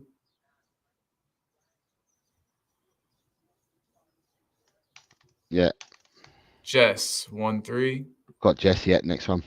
And then you got disabled team already too. So then it'll bring us to John. He's going 1-3. Big John 1-3. Yep. Yeah, got ya. Alan with Desmond. Yeah. Potato Stew is going 2-3. Yeah. Then we've got Harry Young going Desmond. Yeah. JBG is going with a Desmond. Yeah. Graham 1-2. Graham 1-2. I think I might have saw Graham's and put in already. I have. Yeah. Next. Daniel 1-2.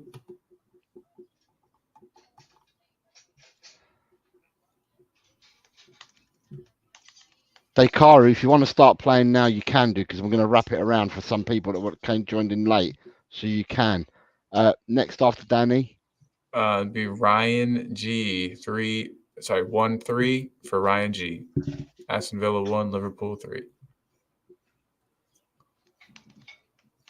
Yeah, next one, please. Phil Coys 1-2. Phil Coys 1-2. Yeah. And In a Hype 2-3. Yeah, In a Hype 2-3. Yeah. Wiggly 2-3. Yeah. Tot Spurs 1-2. I've got his. Is Dakaru entering or not? Dakaru, let us know, buddy. Because otherwise, on the community page, Dakaru, I'm going to have to update, because I've added 2 further games into this, so I'm going to have to update the page on the community page. So saying that, at the moment, Arsenal, Villa, Liverpool. So Ronnie, I haven't had scores for the last 2 games. Yeah, he must be off somewhere. No Colin worries. Blackshaw, I haven't got a score for Colin Blackshaw. Let me look through, make sure I didn't miss it. Shemtam, I haven't got a score for.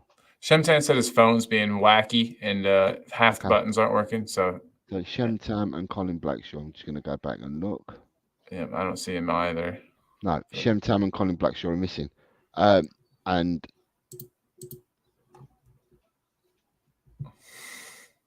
Potato Stew has gone 3-2 to Villa. Potato Stew, I had 2-3, you're right. 3-2 to Villa. I'll wait and put them up all at once so I don't miss your rhythm. Dakaru, your call. It's up to you. If you want to be involved now, I can do it now. If you want to do it later, you can do it later. It's up to you. You're not upsetting anyone, because I'll go back and I'll wrap around for some other people as well. So it's entirely up to you. Shemtan. Yes, big up Shemtan. Appreciate you, bro. So now I'm just missing Colin Blackshaw. And Donna, to let you know, I don't think you're in the top 4. I apologize. Ronnie hasn't done the last 2. Donna Blackshaw. Chris Peters hasn't done a few. And Dakaru's not commenting, so we move on. We move. Next game is Tuesday night's game. So this is the last game. The last one, Villa, is the last game on Monday. That's the 10 games. And then the wraparound games that for people to finish up and catch up. The first of the 3 games is Tottenham versus Man City. Tottenham, Man City, people.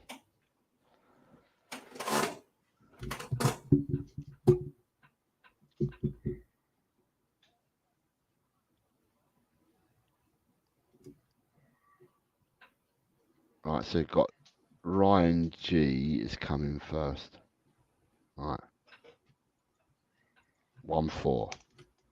Nice. Ryan G, my dude. Lee Statham. Yep, 0-5. 0-5. Alan has gone 3-2. Rob Belcher next. 1-0. Alan's gone. Sorry, Alan's gone. 3-2. Sorry about that. 3-2. No, it's me. I need to catch up. Yeah, next.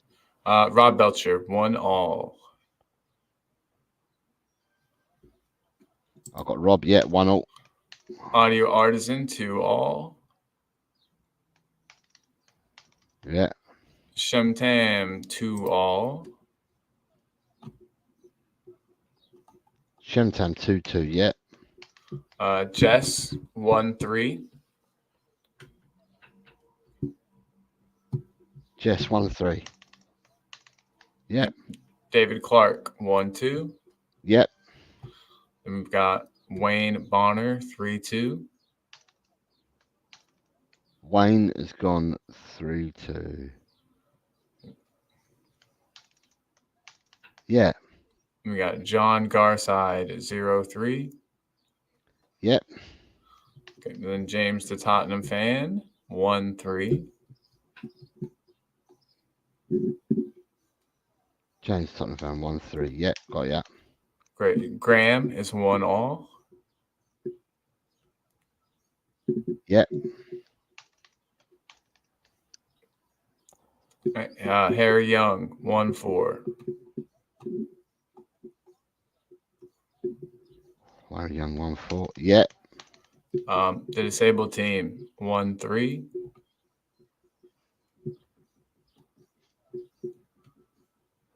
Yeah. What happened? Did I mess something up? No, it's me. I was trying to look for something. Come on, carry on. Okay. Donna Coleman has gone 1-0 this time. Okay. I'm not messing around. Donna Cullen's time to do 69 all the way through, so I did. Okay. JBG has gone 4-3. If Donna Cullen wants to take it serious, then tell me what you want me to put in, and I'll put it in seriously. But otherwise, I'm not messing around because you said to me that you wanted 69s all the way through. Daniel Coy's 0-2. Sorry, where were you? What was the last one you gave me?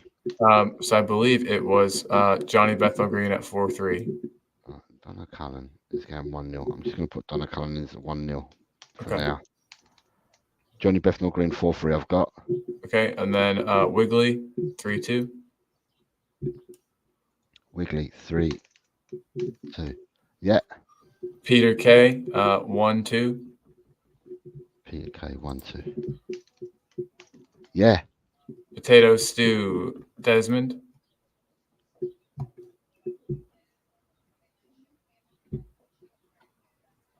Yeah. In a Hype 2-4. Got in hypes, yeah. Daniel 0-2. Got Daniels, and I've got Totspurs. Okay, so Jordan Hyman, is he around? Jordan. So I'm missing Ronnie for the last 3. Chris Peters the last 3. Colin Blackshaw the last 2. Jordan Hyman this one, unless he's already given it to us. Has any more Blackshaw come in? I don't think so. Not that I've seen. Okay. And then who else we got? I've got Mile High Hotspur Leo. Phil Coys. Yeah, not everybody's made it.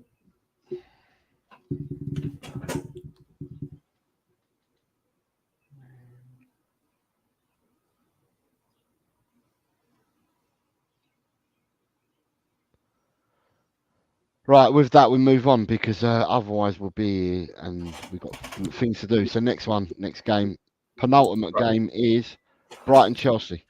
Let me wait for those to come in.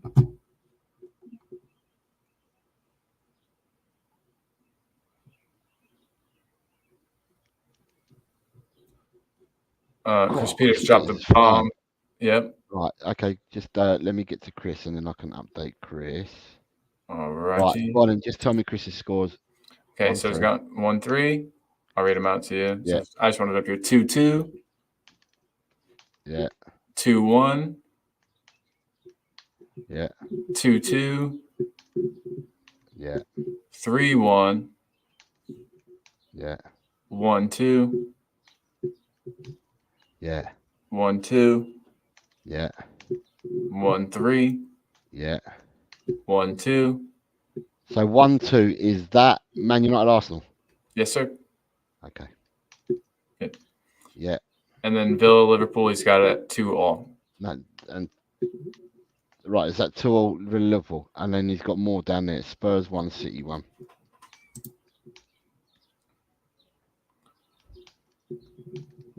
Three, 2.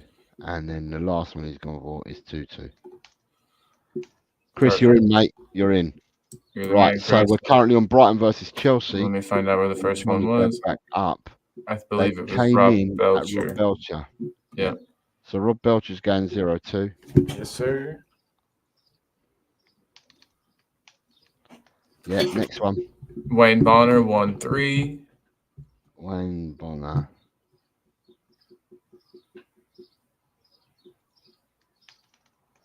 Yeah, next one. Allen has gone 1-4. Allen has gone 1-4. Yeah, I've got Allen. Audio Artisan 2-1. Audio Artisan is 2-1. Yep. Yeah. Lee Statham is 2-3. Yeah. Shem Tan 2-2. Yeah. Donna 1-3. Donna 1-3. Yeah. James the Tottenham fan 0-3. 0-3. Yep. Yeah. Jesse 1-3. Next one. Disabled team 2-2. Yeah. Next one. Wiggly 1-3. Richard 1-3. Yes, sir. Yeah. Next one. Then we've got JBG 1-3. Next one. Potato Stew 1-2. Next one. Graham 0-2. 1-2 for Potato Stew and 0-2 for Graham. Yeah. Harry Young 1-all. Harry Young 1-all. Let me see. Harry Young. That's down here for him. Yeah. John Garside 1-2. Yeah. Tot Spurs 1-2. Yeah. Peter K 2-all. PK 2-all. Yeah. David Clark 1-2. Yeah. Dakar is giving us a bunch. We'll come right back to that. Yeah. And then Ronnie 2-1. Okay, so Ronnie. Oh, here we go. He got called away. So Ronnie's coming in with. So Ronnie from Man United Arsenal has got what? 1-4. Yep. Is that right? Yes, sir. And then 1-2 for the Spurs. Oh wait, hold on. Villa 1, Liverpool 2. Yeah. Yep. And then Tottenham 1, Man City 4. Okay, and we're currently on Brighton Chelsea, Ronnie. And he's put 2-1 for that one. 2-1. Right, And sorry, then- bear with me a second. Have you got Ryan G? Let's see. Do we have Ryan G? Ryan G. Nope. Danny. Nope. Leo. Nope. In a hype. Yes. 2-all for him. Phil Coys. Nope. Do you say 2-all for in a hype? Yes, that's correct. Daniel Coyes just popped in with a 1-2. So Dan's come in. He's got a 1-2 for this one. Yep. Definitely haven't got Ryan G, no? I have not, unfortunately. I know his image pretty well, his thumbnail. You know what I mean? Okay, right. So the last game for the people to complete their sections is Manchester United versus Newcastle. Hey, I'm gonna be back in 2 seconds, literally. Okay, you're I just have fine. to- You're fine. to- Man okay, United thank- Newcastle, please, people.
DC, where's DC? Can I see DC? No, I can't. Rob Belcher.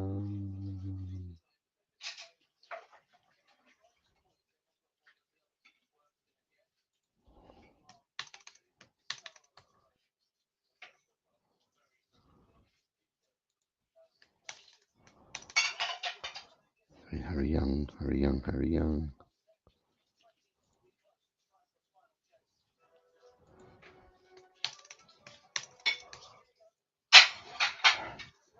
And Man United at home, yeah, 3-2 Man United.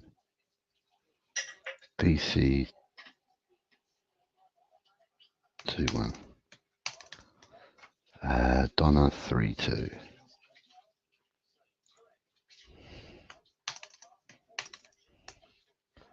Lee Statham, James a Tottenham fan. All right, I'm going to start from the top then. Wayne Bonner 3-4. Wayne Bonner 3-4. Wayne, you're in, mate. Daniel Coy's 1-3. Dan, you're in. So Dan goes to yellow because Dan's done. Who else we got here? Jesse Rob Belcher 2-1.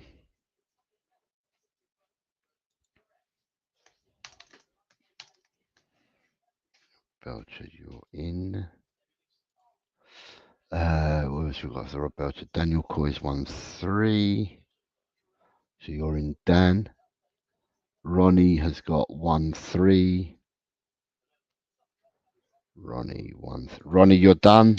You're in, mate, for the week. Oops. So just changing it to yellow for you. John Garside, Big John's 1-2. That gives John a full set. That's John, Big John, Big John. Spurs GCTV. Graham's gone 0-2. You're in, mate. So you're done. Richard is 2-2. Richard, I've got your 2-2. Newcastle 1-2 for Tot Spurs. Right, Tot Spurs, you're in as well. Audio 2-3. Audio, you are selected. So I'm going to change your colour now to say you're done. Who we got next? Audio, you're in. JBG 1-3. JBG 1-3. Which I've got. And then Harry, I've got Harry is in. Who is that? Harry's in. James the Tottenham fan 0-2. Lee Statham 0-5. James the Tottenham fan is on 0-2. I've got. And Lee Statham TV, you're full. Disabled team is full. David Clark, I've got ya. Peter 2-0 to Newcastle. So that's a home win, isn't it? No, it's a away win. So Peter 0-2. 0-2. Peter is in. So change your colour over. Alan's gone 1-3.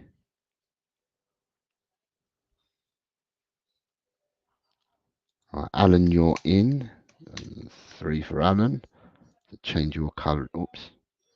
Change your colouring as well. I'm a G doing all this, bloody hell. I'll tell you what, it ain't half painstaking. I'm going to be glad when the season ends. 3-1 to Man United. That's a home win. Potato Stew, you are fully coloured, so you changed you. I'm good. Inner Hype 2. Nice one, Ronnie. Cheers, mate. I'm going to get Adrian in a minute to talk some Tottenham stuff with him. Man United 2-5 for Inner Hype. Inner Hype, you're all locked in Inner Hype, so you're done. I'm going to change your colouring over. Cheers, Jose. Appreciate your efforts, mate. Sorry, we'll not be about later for the mop-up show. So have a good one. Cheers, mate. Thanks for the hard work, Jose. I would have kicked the PC around the room by now. Inner Hype's in. So who am I missing? Drula's in. Mal Hartsborough, I'm missing 3. Richard Wigley. Wayne Bonner is in fully. Shemtam, I'm missing Shemtam. Jordan Hyman, Colin Blackshaw, Chris Peters, I'm missing a couple. James, the Tottenham fan, we're going to do you in a minute. Jesse is in. Sorry about that. DC, Ryan G is missing 1, 2, and that's it. So, can we just quickly do the? Can you message Adrian and send him the link, please? But whilst Yeah, we do that, absolutely. we need to wrap back around. So, wrapping back around to the players that haven't predicted these ones yet. So this is for James, the Tottenham fan, Richard Wigley, Sanchez, Bethnal Green, and Phil Coys. This is for you. StreamYard.com.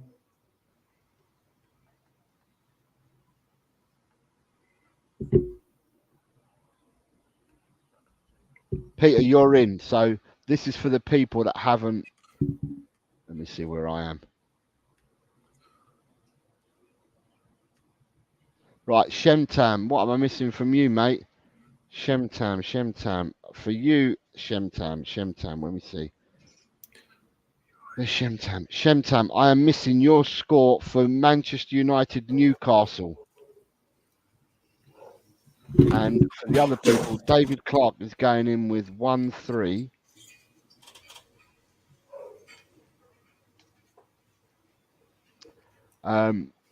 Donna is going in 5-0-5. Nice job, Donna. Hey, look who's here. He was waiting. That's right. Richard Wigley is 0-3. You could bring him in. We just have to finish this off. I'll just go finish this off, Adrian, then I'll be ready for you, mate. Okay.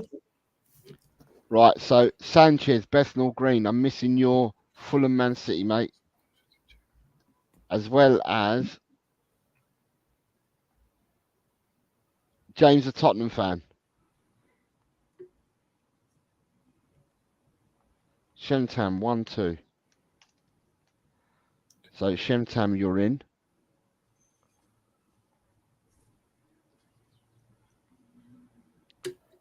So Sanchez, Bethnal Green, I don't know where he's disappeared to. But Sanchez, Phil Coys, and James, the Tottenham fan. And I ain't waiting no longer. Next one up is Bournemouth, Brentford, for those that haven't given me them yet. Bournemouth, Brentford, please, next. Bournemouth, Brentford. Oh, yeah, thanks. We've just done it. Bournemouth versus Brentford, and that's for David Clark, James, the Tottenham fan, Richard Wigley, Phil Coys, Donna Cullen, and Sanchez, Bethnal Green. If they're about, this is the next one I need from you lot.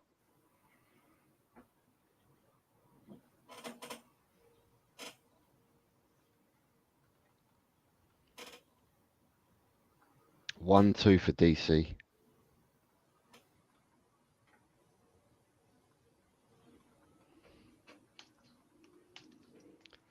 Donna Cullen, 4-2 to Bournemouth. Are they the home team? Yeah, aren't they? Okay. Richard is 3-1. Right, because these other people are not coming, I'm just going to move it along. Someone just came in, didn't they? Everton versus Sheffield United.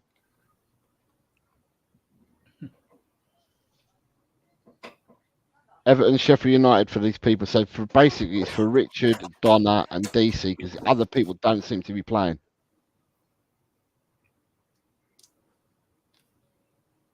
Drooler for you there, Adrian. I know. Hi, Drooler. Drooler la. James has turned up.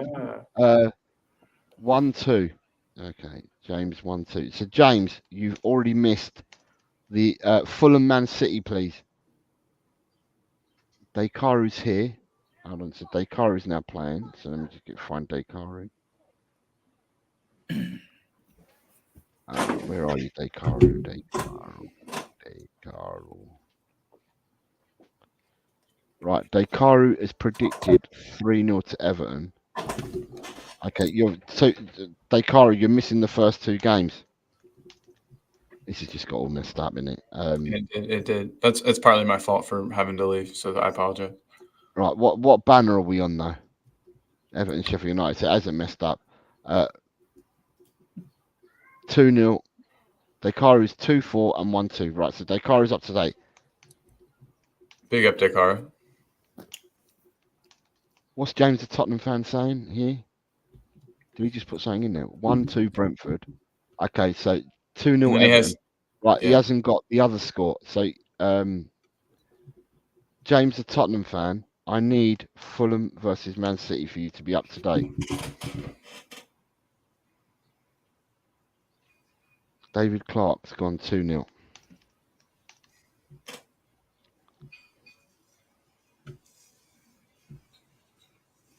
Donna Cullen 3-1.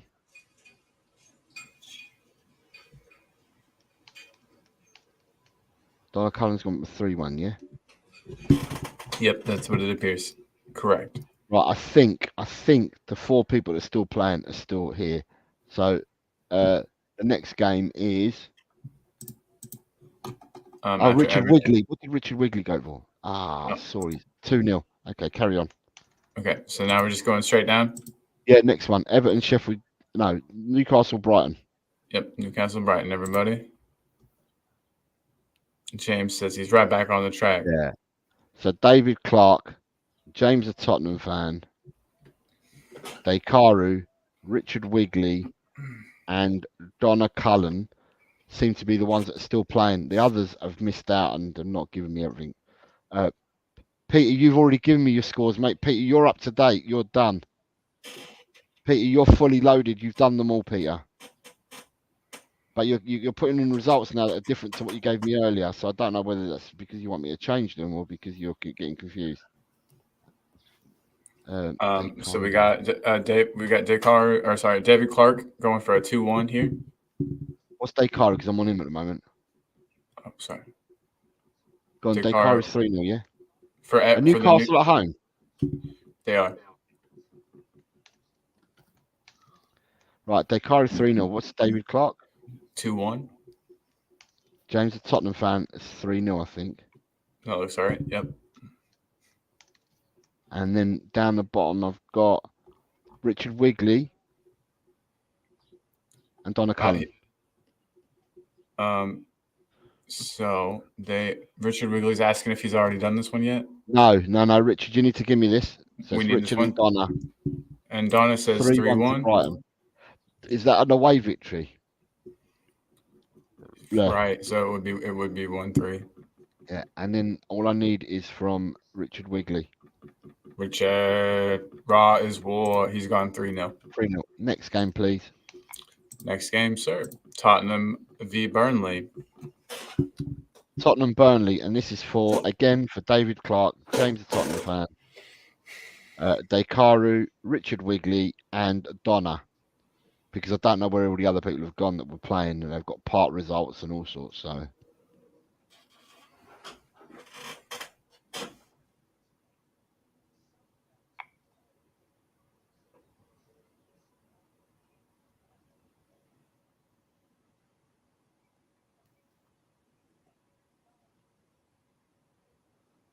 Right, so Donna's coming in first at 6-0.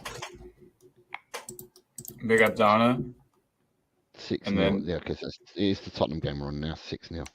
Yes, sir. And then next will be Dakaru. Dakaru 4-1. Yeah, got Dakaru. And then David Clark 4-2. DC 4-2. Yeah. And then Roswar Wigley 3-1. Right, so I'm missing James the Tottenham fan. He had said Coys up, so that's something. He's here. James, we see your score, buddy. Oh, and he said 3-1. And he'd already said it. I missed it somewhere. Thanks, James. Right, next game, please. Next game. And this is one, again, this is for everybody, for all of you, because I haven't got it. West Ham, Luton. So West Ham, Luton, please, gentlemen, ladies and gentlemen.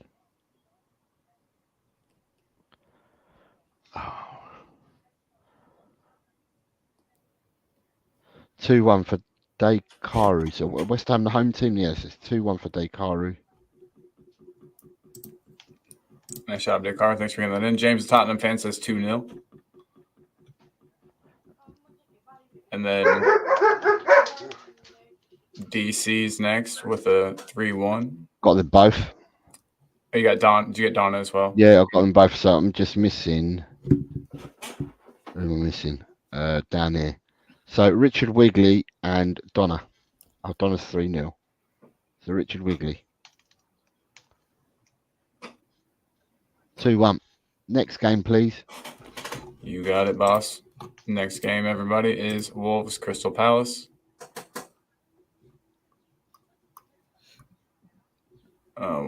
Why did that come up? Did you pull that comment up? Yeah. Okay, yeah, exactly, 100%. It's confusing the hell out of me right now. So if I'm confused, I'm not even the one putting in the scores. So big up to Jose, everybody. Slap Wolves a like Palace, on the video. and It's that worth will at least mean that, right? Wolves Palace will mean that we've got up with. Right, Dekaru's going. Wolves home 3-2. Is that what we're on? Wolves. Okay, yes. So Dekaru is going 3-2. Yeah. Next one is James the Tottenham fan. James the Tottenham fan, you're done. I've got all yours now, mate. So you don't have to give me any more. Alright, so James the Tottenham fan changes his colour, so he's done. 1-2 for David Clark. David Clark, I've got all yours, mate. You're in. You're done. You're sounding like someone else. Wiggly put 0-2. And Donna Colin, you could definitely yes, you could, Donna, you can go whenever you need to, my friend. Don't feel like you have right, to. So hold on. Where are we? Who's coming after David Clark? That would be Raw is War, Mr. Wiggly. He's got 0-2. Yep. Right, Richard, you're in fully. Donna says 1-2. Donna is 1-2. Right, so the only person that I now need to do this for is Dekaru and Donna. Right, next game. Yes, sir. Just Dekaru and Donna now.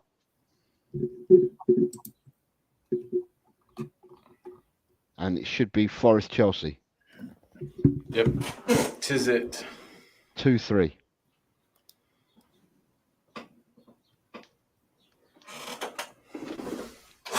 There's only 2 of you left. We should be able to fly through these. Oh yeah, I think Donna might have left, and so if she doesn't respond soon, we'll just go to the next. She said, allow me to leave. I have to cook dinner. Right, okay, you're fine. Dekaru next. Norwich Leeds. So it's the playoff match.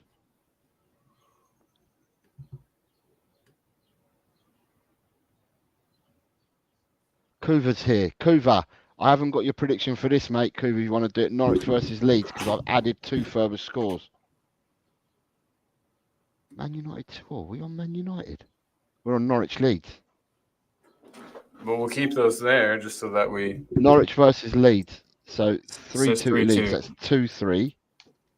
I don't know because Kuba's here. I don't know whether Kuba wants to add his scoring because Kuba gave me his predictions, but didn't realise that I've added 2 further. I haven't put it in the group yet.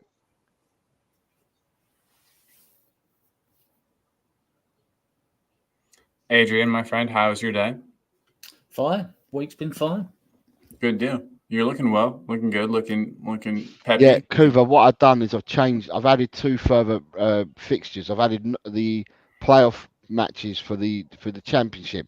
So I've got Norwich versus Leeds, and then we've got West Bromwich Albion versus Southampton, which I added, but I didn't put it in the group. I only added it today because during the show people said, why didn't I put these 2 in there? So I've now put it in there. So if you want to do it, you can. Otherwise, I'm going to be sending out an update on the WhatsApp later. Right, so Norwich versus Leeds. I've got Dekaru's. Next one, please, for Dekaru. Next one for Dekaru. West Bromwich Albion versus Southampton. 2-2. Perfect. Right, now we're going to the Ladies' Cup final. He's already got Manchester that score United in there. ladies versus Tottenham ladies. Yep, 2-2, he said. 2-2. Yep. You sure?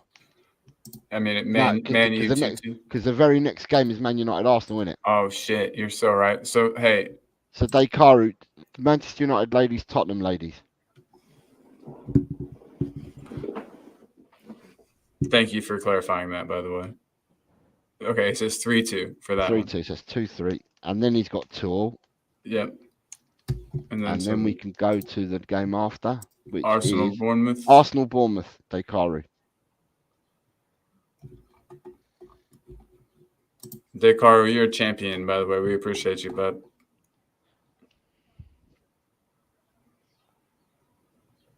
I'm going to start logging into my work stuff. Haha. Don't tell my work that I use the same computer to do both. I probably am not supposed to.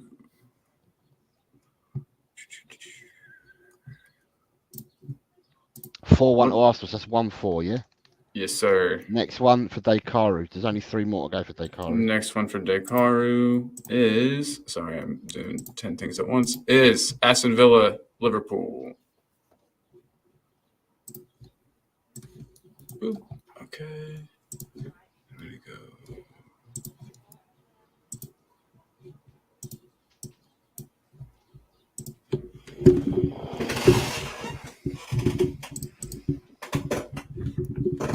Norwich 2, Leeds 1 for Kuva. Big up Kuva. Thank you, Kuva. 2-1 and 0-1. That's Kira barking. I can tell by the barks. 1-4. I don't know. I wasn't listening because I'm trying to get this done. Ask Aston Villa Liverpool because I need to ask Adrian. I don't want to. Adrian's got time in his hands. I need to have me dinner and all sorts, but I just need to speak to Adrian about something he sent. And I'm glad that he's around, and I wanted to have a chat with him. And we've got Spurs people here as well watching it, so it'd be good to get his viewpoint on it. Right, Dekaru, Aston Villa Liverpool, mate. I don't know whether you. Aston Villa Liverpool 1-4. Okay, great. Okay, 1-4. Next one, sorry. Is Tottenham Man City. Tottenham versus Man City. Please, Dekaru.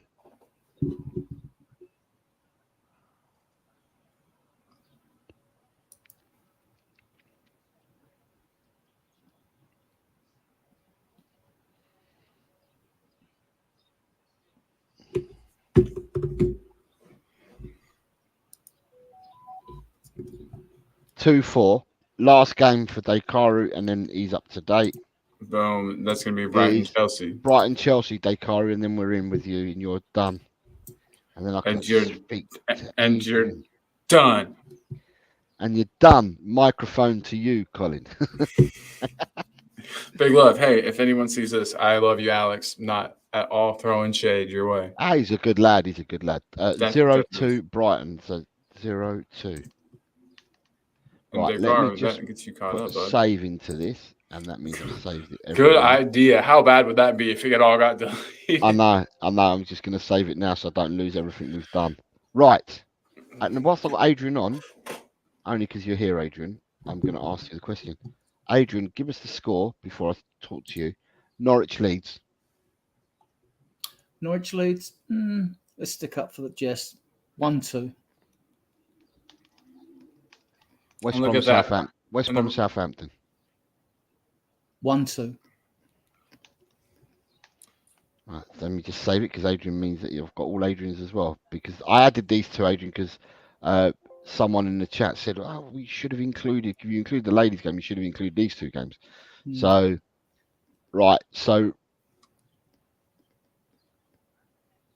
yeah, I've got that. Ben's just joined us. I don't know whether Ben wants to do predictions, but right. So, Adrian, you sent a message to me by text. I don't know whether you sent it to me directly. I don't know whether you sent it to others as well. Right. So if I can read it, right. You said Spurs transfer budget. It's not clear how much Spurs can spend in this summer's transfer window, but we can make a rough estimate. An estimate based on Spurs' total revenue of 549 million in the last financial report. Total football-related expenditure to PSR and FFP must be deducted from that figure before we apply the new Premier League, yet to be ratified, SCR/squad cost ratio rules. which will replace the old PSR FFP rules. So regarding only the Premier League, what does this mean in layman's terms? For 2024-25 season, clubs can spend 85% of their revenue after the total expenditure on wages, players' transfers has been deducted. We know that the last wage bill was 251.1 million from the published financial report. To that figure, we must add money paid to the agents and money owned in transfer fees. According to financial expert Kieran Maguire, we owe 300 million. If you monetize that debt over 5 years, that's 60 million a year. So we add 60 million to the 251.1 million, which gives us a total of 311.1 million. We take 311.1 off the total revenue of 549 in the last financial report and are left with 237.9 million. This is the figure we applied the 85% under the new SCR rules to give us what we allowed for our transfer budget. 85% of 237.9 is 202.2. So the maximum we can spend on transfers is 202. But that figure is probably much lower, as I've only used 2 football-related expenditure figures as an example. I expect its exact figure is nearer 150 million. It's not the hundreds of millions some fans think, but still a substantial sum of money. I hope this rough guide isn't too confusing, boys. Right. So I then sent you a message, right, saying to you, obviously we would add player sales to that figure. So what I meant by that is you've got your figure, Adrian, that you're saying circa what it might be, the 150. And what I was saying to you is I believe that you can then add, I was saying that we could then add, if we sold players, that you would add to that 150 million. No, you can't. So if you sell players, you can add. It covers last year. That 549 is from June to 22 to 23. So it covers the last year. What players we sell in this summer will go into next year's financial report. You can add the Kane money to that report because he's in last year. That covers everything in that report. Sorry, Adrian. Phil Coys, I'll stick them up for you as Adrian's talking because I've just seen your comment. Carry on, Adrian. Right. So basically, I mean, I didn't even add to that figure. I didn't add the 20 odd million or 30 million interest fees. I didn't add.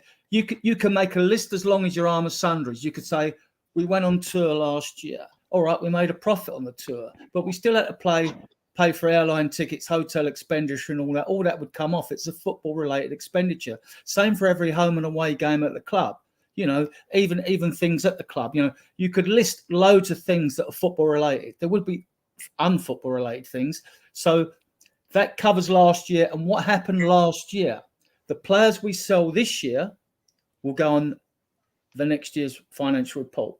Not on this one. They're not on this one, right? But you've got the Kane money.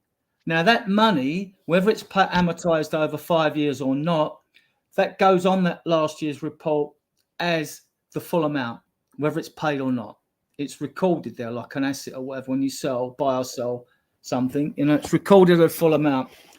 Not sure particularly how, not 100% sure how that works regarding the actual total, but basically keeping it as simple as possible, right? Because there's been a lot of, let's say, uninformed talk about what we can and what we can't spend. Sorry, while Adrian's talking, Phil, I'm keep putting the fixtures up that I need from you. Carry on, Adrian. Right. So basically, in the chat, all you need to know about the future rules, which are going to be called squad cost ratio, they're just replacing profit sustainability rules, FFP rules. It's the same thing. There will be a transitional period, so there will be some leeway in this, right? And it's still got to be ratified in June. So, yeah. So basically, all that happens is whatever you earn this year. So say we earned last year because you're a year behind. We earned the 549 million. We know that, right? All you do with that is take off everything, every football-related expense for that year. Doesn't matter what it was, wages, whatever it is. Every football-related expense comes off that. Then the net figure left, that is what you apply the 85% to. If you're in Europe, I think it's going to have to be 80% because they're a bit lower. Because eventually that figure is going to come down to 70%. And what it is to control, right, debt, basically. It's to control clubs not overstretching themselves and getting in debt. And if they do, they'll be penalised if they break the rules, obviously, right?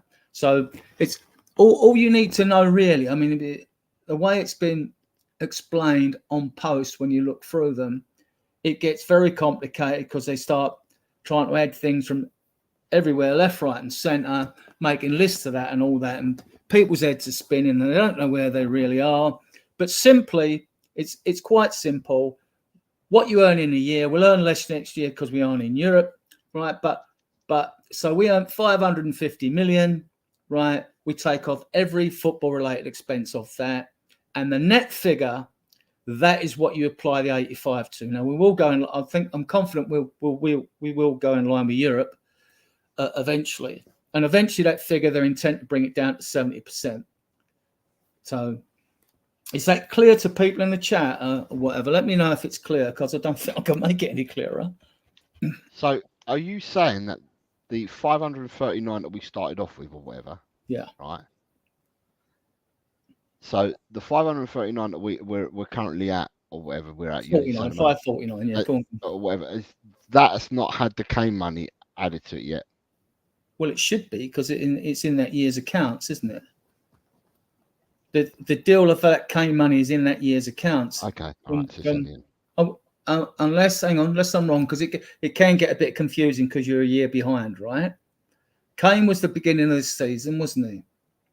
And the financial reports are from June 2022 to June 2023. If the Kane deal's done in that period, then it's in last year's accounts.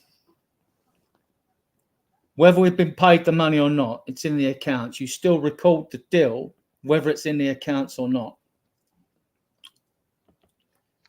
So basically, if that's the case, then what we've basically done is we've shot ourselves in the foot, because it means that we are no better off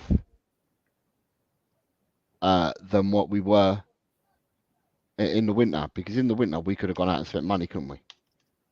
And we chose not to.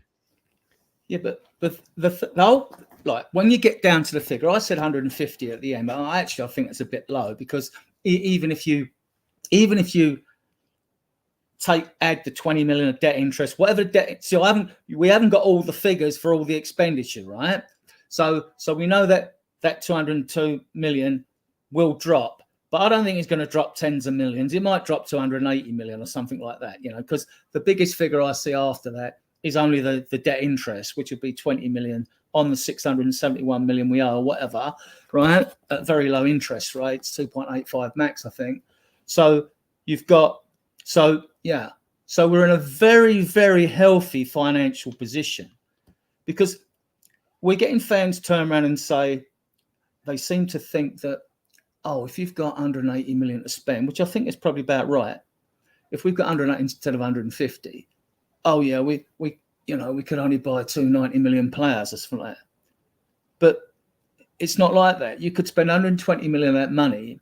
You could buy 4 players that were £70 million each and put 30 million down on each. That's 120 million. And obviously, if you're wise, you're going to keep some spending power back for January, in case you get injuries, whatever, and all that. So you might want to keep a third or a quarter of that money back for January in the fund, right?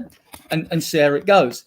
I mean, so we'll see. I mean, we'll wait and see what deals are struck. But no club pays the full whack on a transfer fee.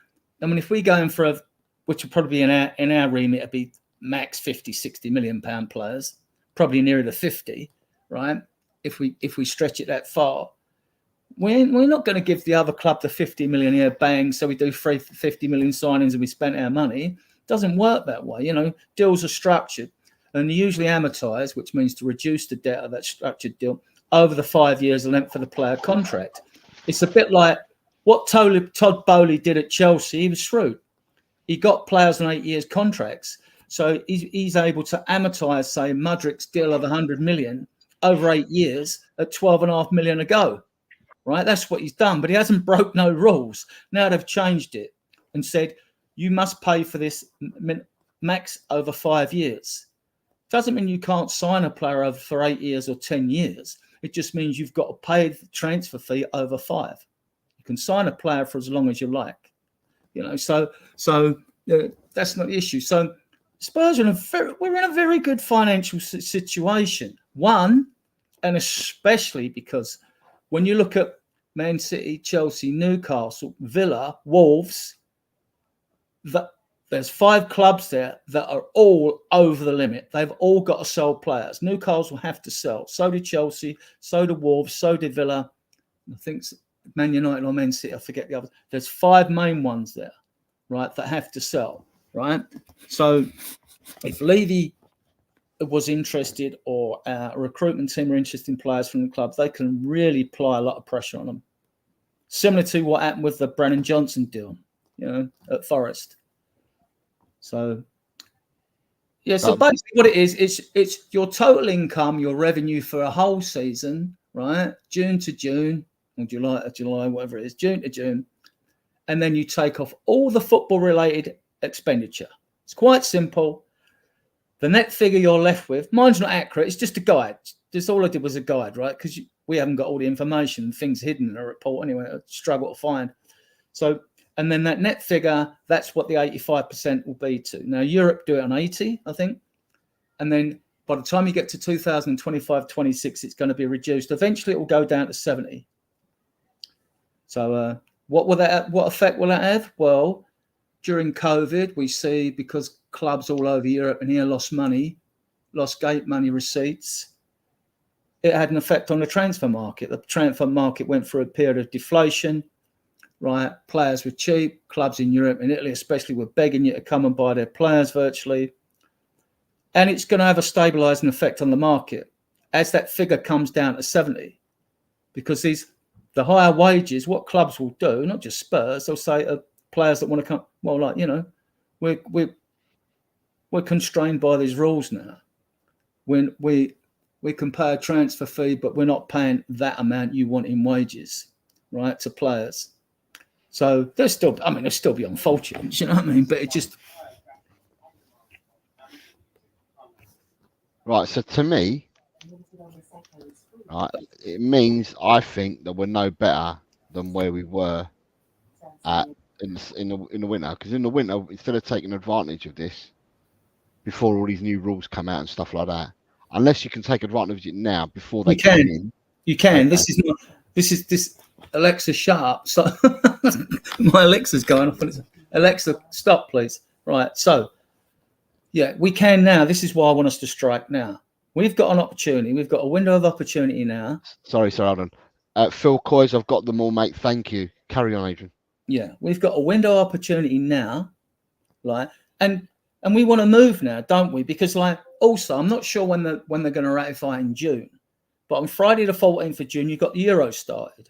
So if we're asked after European players that are going to be playing for their national sides, we want to get the deals done before the Euros start.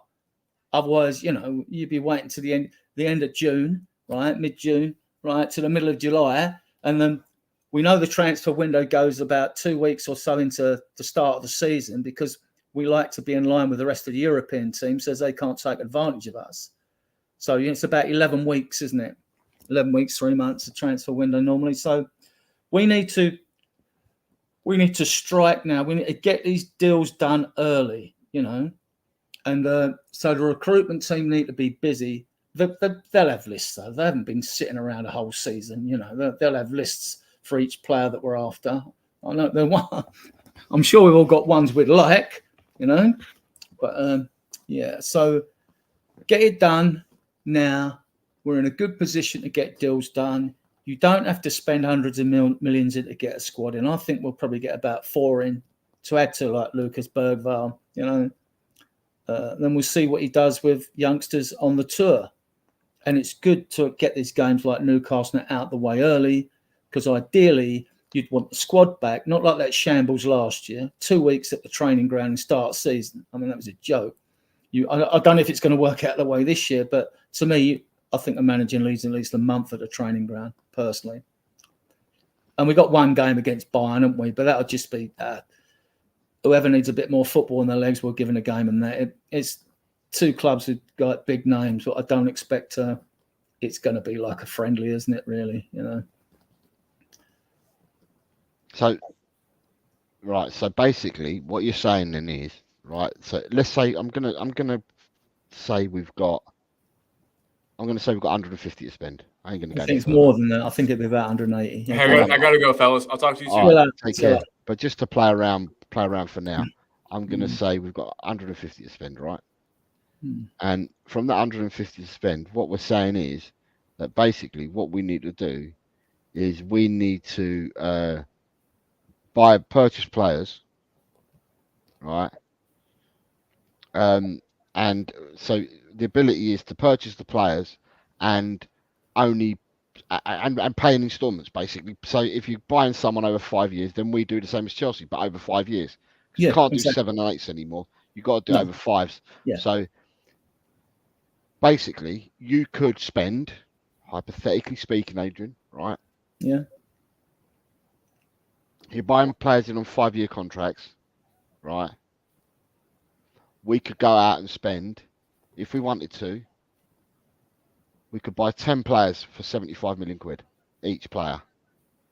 Yeah, you could do that. And then divide it for over a 5-year contract, it'd be 15 million per player, and that's your 150 million spent for the year if you did that. So but basically, if you take someone like Werner, who I don't particularly want, some fans would, if you was to give him a 4-year contract on, he's rumored to be on 165 to 185 grand, right? Although you're paying 15 mil for the player or 16.70, that 4-year contract at 165k a week is 34 million. So he isn't costing you if you sign him. I don't know how old he is. He must be 27 or something like that. So Werner, I think he might be older than that, to be honest. Is he? When he probably wouldn't get a 4-year contract then. So say it's 3, then it's 24 million, right? So then you'd add that to your 15. So he's going to cost you 40 million. I mean, you have to weigh that up. Is the player worth that? You know, I mean, but you know, I mean, yeah. So and also the reason I went to 150 because we've had our best year and I'm not quite sure when the stadium opened in 2000. He's 28, Adrian. His birthday's the 6th of March, so he's already turned 28. Right, he'd only probably get a 2-year then if that happened or whatever. I think Spurs would probably go for another loan, and Leipzig would probably say no. I'm so okay, keep him. Yeah, so yeah, so I only went to that low figure because we've had our best ever income at this club, right? And since 2019 and 20 to now, in the 4 or 5 years, everyone knows we've spent 600 million plus on players. If it's over 5 years, it's 120 million a year. Well, we've had a better year this year. And if it's over 4 years, it's 150 million a year. So I just threw 150 in, but I think it's more nearer. I think we can spend 180. And look, you'd want to keep some of that money. You could bring in 12 players. Yeah, 12 players at 75 million it's always been player that way, though. If you did it over 5 years. Josie, it's always been that way. It's just fans seem to think like when you buy a player, sold a player, that like you get all your money up front and the other club gets all their money. It's never worked that way. It's never been that way, you know. So, but you'd want to obviously keep enough money back. If you said you kept 40 million back for January, to put 2 down payments on, say, 2 new players if you've got injuries or whatever happens, you know. You'd want to keep some of it back, but then it's a question, and this is why there's always the argument. It's not always the transfer fee, pay the extra 5 mil. The biggest, the hassle is now, you can see the clubs are going to downward pressure on wages now through these new rules. I'm all for the rules for the simple reason is we know Bury went broke. But how many clubs have we known that have gone into administration that have waited for a white knight to come along and save them? You know, usually because they owe the taxpayer money. I don't want the lower tiers of football to collapse or clubs to go bust, you know what I mean? So, because I don't think it's good for the game. But, you know, so, yeah, it's just like all your revenue, what you've earned against your football-related expenditure, because there will be expenditure that's not football-related, right? And then the net figure you're left with, that is what you're going to apply, the 85% this year, the 80% next year, and probably the 70%. And I think the reason they're staggering it is to give clubs a sort of transition period to get used to it and adjust accordingly and overlaps in years. I don't think if clubs are a little bit this way or that way, they're going to be too hard on them next time round because it is a transition period. So that being able to lose 35 million, 3 years on the turn, 105 million over 3 years, that's gone. That's going. Right. So, yeah. And there is also on spending it. Also, there's also, so until this is ratified, I'll just give this as what could happen as a rough guide. But there is it's how much your bottom club or your worst earner in the Premier League earns times 5 or something. And I haven't really gone into that. I wanted to make a post that was a bit more layman, so people get an idea. So basically, without any additional technicalities, that's what it is. It's your total expenditure taken off your total revenue for any year, and the net figure left is what you apply the 85%, 80%, and it's always going to be a substantial amount of money for Spurs. It always is. It's always going to be, because we've reduced that billion of debt down to about 671 million. So, and if you can reduce the more you reduce your debt and your costs, the more you can spend on players, basically. And if I'm wrong, I'm sure I'll get pelters and people will correct me. But no, that's it. It's not. We can't go out and spend 600 million, 400 million, and all that. That's just. But you don't need to. If you get the recruitment right. Problem with us is when we spent big, we've got it wrong, and when we go and get Vicario and your doggy, and Van der Ven, who's like an 80 million pound player, and we get him for 40 odd, we seem to have improved there. Well, I'll tell you what still sticks with me is Bentancur. Yeah. We got Bentancur for something like 16 million quid, 4 million a season. But it was absolute steal, Bentancur. Yeah. I know. Okay, he's been injured and whatever, but to spread his cost to £4 million a year, it's criminal. It's criminal robbery, isn't it? Has our recruitment improved? Well, I look at it this way. There's a quote by Samuel Clemens, Mark Twain, right? And he turned when he was talking about success once, and he said, he went, try again, fail better. And I think that's what we've done. We've failed better because we don't know if Johnson's going to come good. We assume your doggy will rediscover his form, So then you look at, well, we got Richarlison, didn't we? And do people really rate Werner? I mean, some don't even rate Johnson, do they? So, but at least he's got a ceiling, isn't he? He's got a potential, a ceiling, right? Whereas Werner's probably at his ceiling. And my biggest gripe with someone like Werner is he just doesn't score enough goals. He's not a natural goal scorer. So it's no good for us, in my opinion. But others like him. I'm going to be controversial here because I want to be. Go on. I'm really mischievous today, right?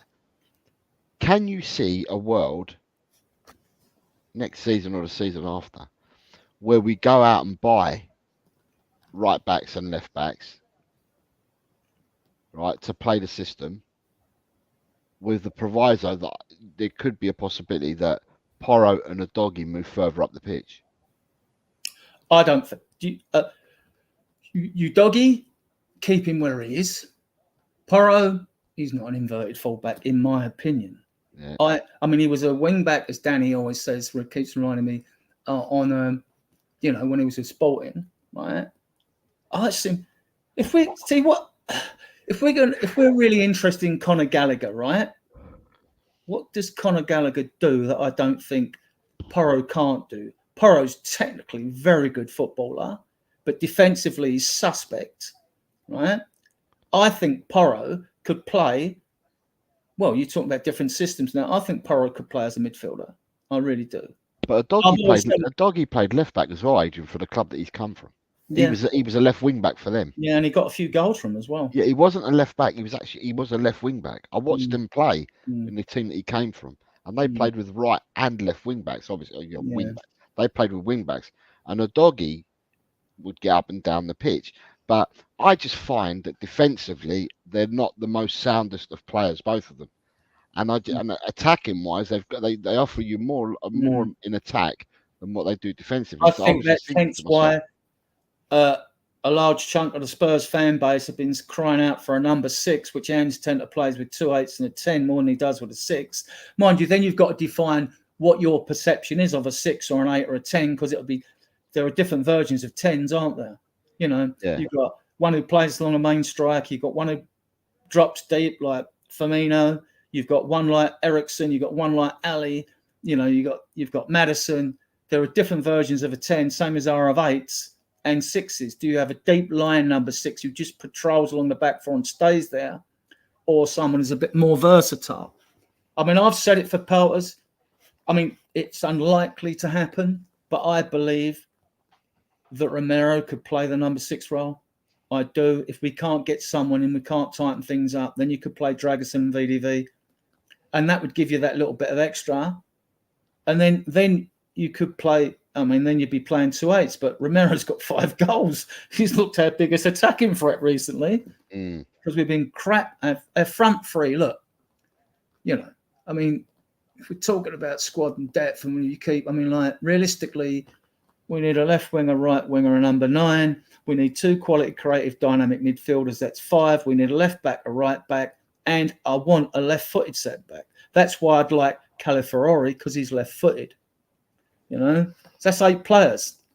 We're not going to get that in this window. I think we'll get 4. We got Lucas Bergvall, does look an exciting talent, and I hope Mikey Moore goes away with he should go away with the squad season. So, and Donnelly as well. He's got a sweet splitting pass on him. He really has. For someone who came to the club as a forward from Northern Ireland, like, he's got a sweet splitting through ball pass, like, you know, on him. Right, Yeah. so I'm gonna give you the unofficial keep Benj yourself. I haven't put them up on the screen. Go on. Right, there's 3 players that people talk and rave about in the club, right? And to me, they're at 3 different parts of their careers and that. But who's going to be the best player out of these 3, right? You got a picture?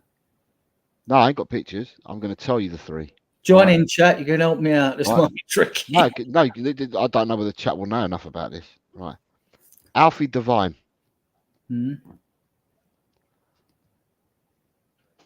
Donnelly, Mikey Moore.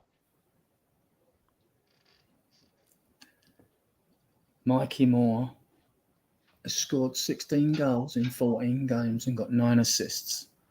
Hat-trick against Croatia. He's 17 in June.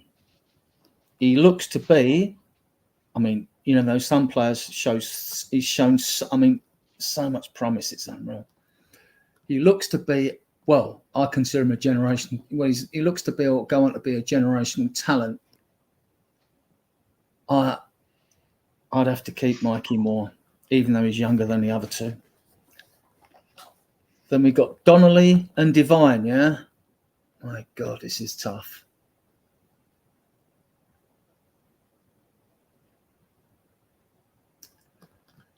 Yeah. Sorry, Chris, you're missing 2 games, Chris. I'm sorry, just seen Chris put a comment in there. Chris, you're missing the 2 games. I added further 2 games to the community section, which is the playoff matches for the championship. So it's Norwich, Leeds, and West Brom, Southampton.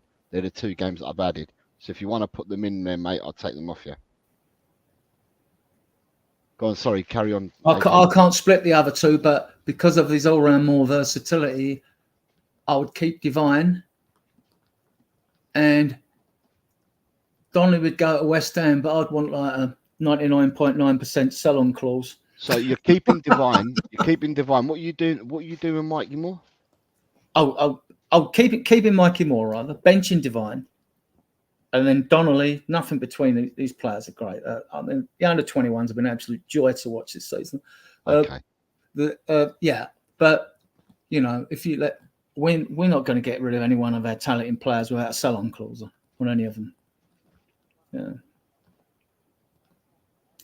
And we like 3 of the under-18s have now been promoted to the under-21 squad. So that's why our under-21 squad is young, right? The players that tend to play are young, and they tend to get.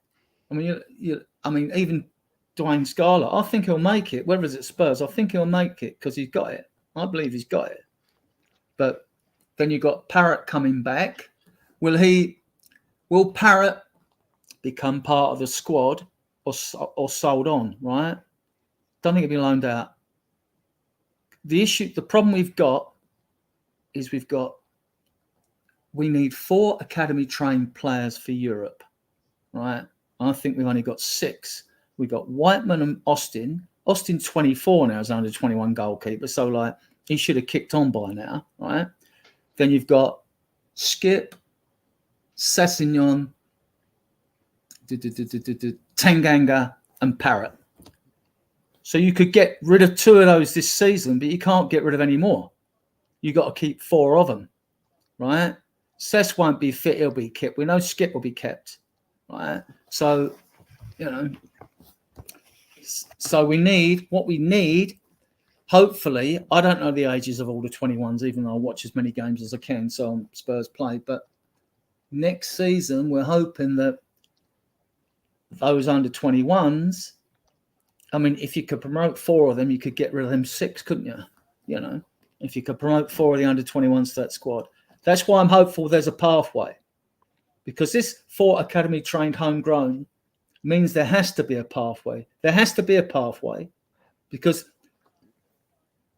I look at the goalkeeping, right? Now, you've got Whiteman and you've got, like I said, Austin there, right? Why does the club give Forster an extra year's contract and send Josh Keeley out on loan, right, to Barnet? He's done all right there, right? Right? When why do you do that and not get rid of Forster and promote Austin or Whiteman? Why do you do that? If you don't really fancy them, then you send Keeley out on loan to get a year's experience, because when Forster goes the end of next season, Keeley becomes the Irish goalkeeper. He's decent. He becomes Vicaria's understudy. And that's what I think will happen. I could be totally wrong, though, Joe. Because why would you do that? Really, between the lines, why would you do it? Why give Forster an extra year? There's got to be a reason behind it. What? So you haven't got faith? And Austin, he's 24 now. He should have kicked on. I'm not sure how old Whiteman is. I can't recall the ages of Alfie Whiteman, who's just had bad injury, didn't he? Right? So, yeah. And they know, and they're in the comfort zone, because they know there's a good chance they will be kept on just to make up the academy trained quota. And we've got to have 4 out of the 8. So, I mean, in the Premier League, if you weren't in Europe, you could go and buy 8 academy trained players that are English or whatever, British, and that wouldn't matter. But for Europe, 4 of them have got to be academy trained. Right, but I'm going to go back to the question I asked. It was about 3 players. So you're keeping Mikey Moore. Yeah. You're benching Devine. And you're letting Donnelly go. Yeah. Okay. Has Alfie Devine's stock regressed? Because he was the wonder kid. He was the be all and end all coming out of Tottenham. They're back. I'm hearing more. I know he's been out on loan, Adrian, right? But I'm hearing more. And I'm hearing the drums. The drums are beating more now for people like Donnelly. But they're beating even greater now for Mikey Moore than what they are for Donnelly and what they are for Devine. And that's the reason why I asked you that initial question. Mikey Moore's been closer to home all this time, while Phillips and Devine have been at Plymouth, right? But now they're back. They were training today with the first team squad. So they're back today, right? Now, it could be, you never know, that because they're back and the loan's ended because the championship's finished and we've still got 3 games to go, they might make that. All those players might be in the match day squad anyway. So, and also now, and you'll be able to have a look at them and see, well, I'll see if they've progressed in training, see if they've got, showing a bit more. But with the 21s, because the 21s, who they got on Sunday, Chelsea or Liverpool? It's Liverpool next. Because it was Chelsea, Liverpool. I know they were playing the winners of Chelsea and Liverpool. So that's on That's another game that's on Sunday. That's at the Tottenham Hotspur Stadium, isn't it? Yeah. 7 o'clock in the evening on Sunday. Yeah. Right. And that's going to be the quarterfinals of the Premier League Cup. So because Mikey Moore has been training with the squad for the last 3 weeks, I thought that was more to do with he's been given his chance. And therefore, now that he's been given his chance, the under 21s, because they're fighting for this Premier League Cup, I think he wanted to keep them all together because they're fighting for that. rather than taking some of them and putting them in the first team now because they're fighting for that. So I was thinking to myself, with Devine coming back and Phillips coming back, would they not be added to the under-21s to boost them? I don't know if that, and you've also got to take in Matthew Craig, who's been at Doncaster. Yeah. Right, and they've done well, made the playoffs. And what about Scarlett? In the playoffs, haven't they? Scarlett's got to be under-21 as well still. Yeah. So I'm just thinking of what Tottenham's unders, what they think about padding up their team and making it as strong as possible. Yeah, I don't win that. Right, Scarlett's been out on loan and he's come back. He wasn't played at Ipswich; they've just got promoted or in the playoffs or whatever it is. Right. I don't know what the rules are. There might be rules that restrict that because they've been out on loan. He's played for the under-21s, Adrian, since he's come back. Yeah, I know, but I don't know even if I don't know if Devine and Phillips are allowed to take part in the last 3 games. The quarterfinals. Okay, and all right, that. if Scarlett's They are. I don't know the rules. Maybe they are. Maybe I'm just. Scarlett's been out on loan and had played some minutes for Ipswich. Came back to us in January and has played for the under-21s. Where Devine and Phillips, well, not Devine so much, but Phillips played for the under-21s, then went out on loan in January and has now come back. So to me, I'm thinking to myself that they'll be able to play. Look, if Wayne Burnett can play them or take them back in his squad, he will. He definitely will. You know. Yeah, because I was just thinking the other day, I was thinking to myself, are they going to be called back to play to boost the 21s to try and get them all the way to get this Premier League triumph? Or will they come into playing in the first, or will they be added to the first team squad? Because if that then happens, then Mikey Moore doesn't keep his place on the bench, does he? If you're going to add 2 players that just come back from loan. I'm not sure whether Mikey Moore might have been added to the first team squad because he's only going to be 17 in. He's won 2 trophies. Yeah, but you know what I was, Adrian? Do you know? I know where you're coming from. I just like, well, you know, why didn't Mikey Moore play in the game when they just beat Villa 4-3 then? Yeah, but did you watch the Villa game? Yeah, I did. So Kaya Rio Martin scored the 3rd goal or whatever for Tottenham. I didn't realise, right? So he played for the under-21s. They beat Villa 4-3. He got the 3rd goal the other day. The commentator said Kaya Martin loves playing against Villa. He scored the winner, or he scored in the cup final for the under-18s against Villa last year. So we've got a 17-year-old or 18-year-old playing in our under-21s in that Raya Kaya Martin. He's he's really young.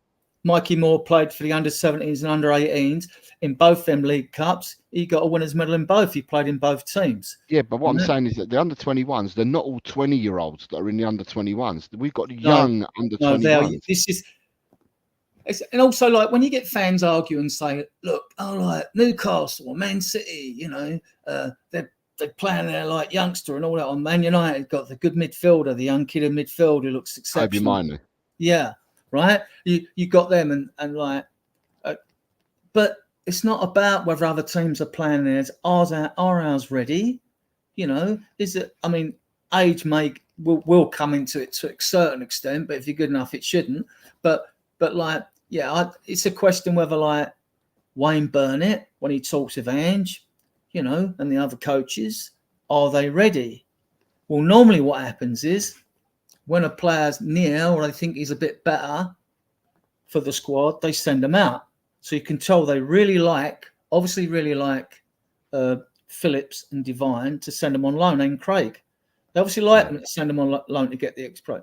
Then you get the odd player who thinks possibly he's better than he is, or maybe right, like Dylan Marcandy when he was there, right? Yeah. The difference with Dylan Marcandy when he went to Blackburn, because he's not getting no game time and all that. But Dylan Marcandy wasn't like Harvey White or Skip or Parrott, you know, or others, or Marcus Edwards, who went to Excelsior where Parrott's now. He never went out on loan, Jose. He never went out on loan, but whether he wanted to run before a walk, I don't know. I don't know the situation. So then he leaves the club because he's impatient.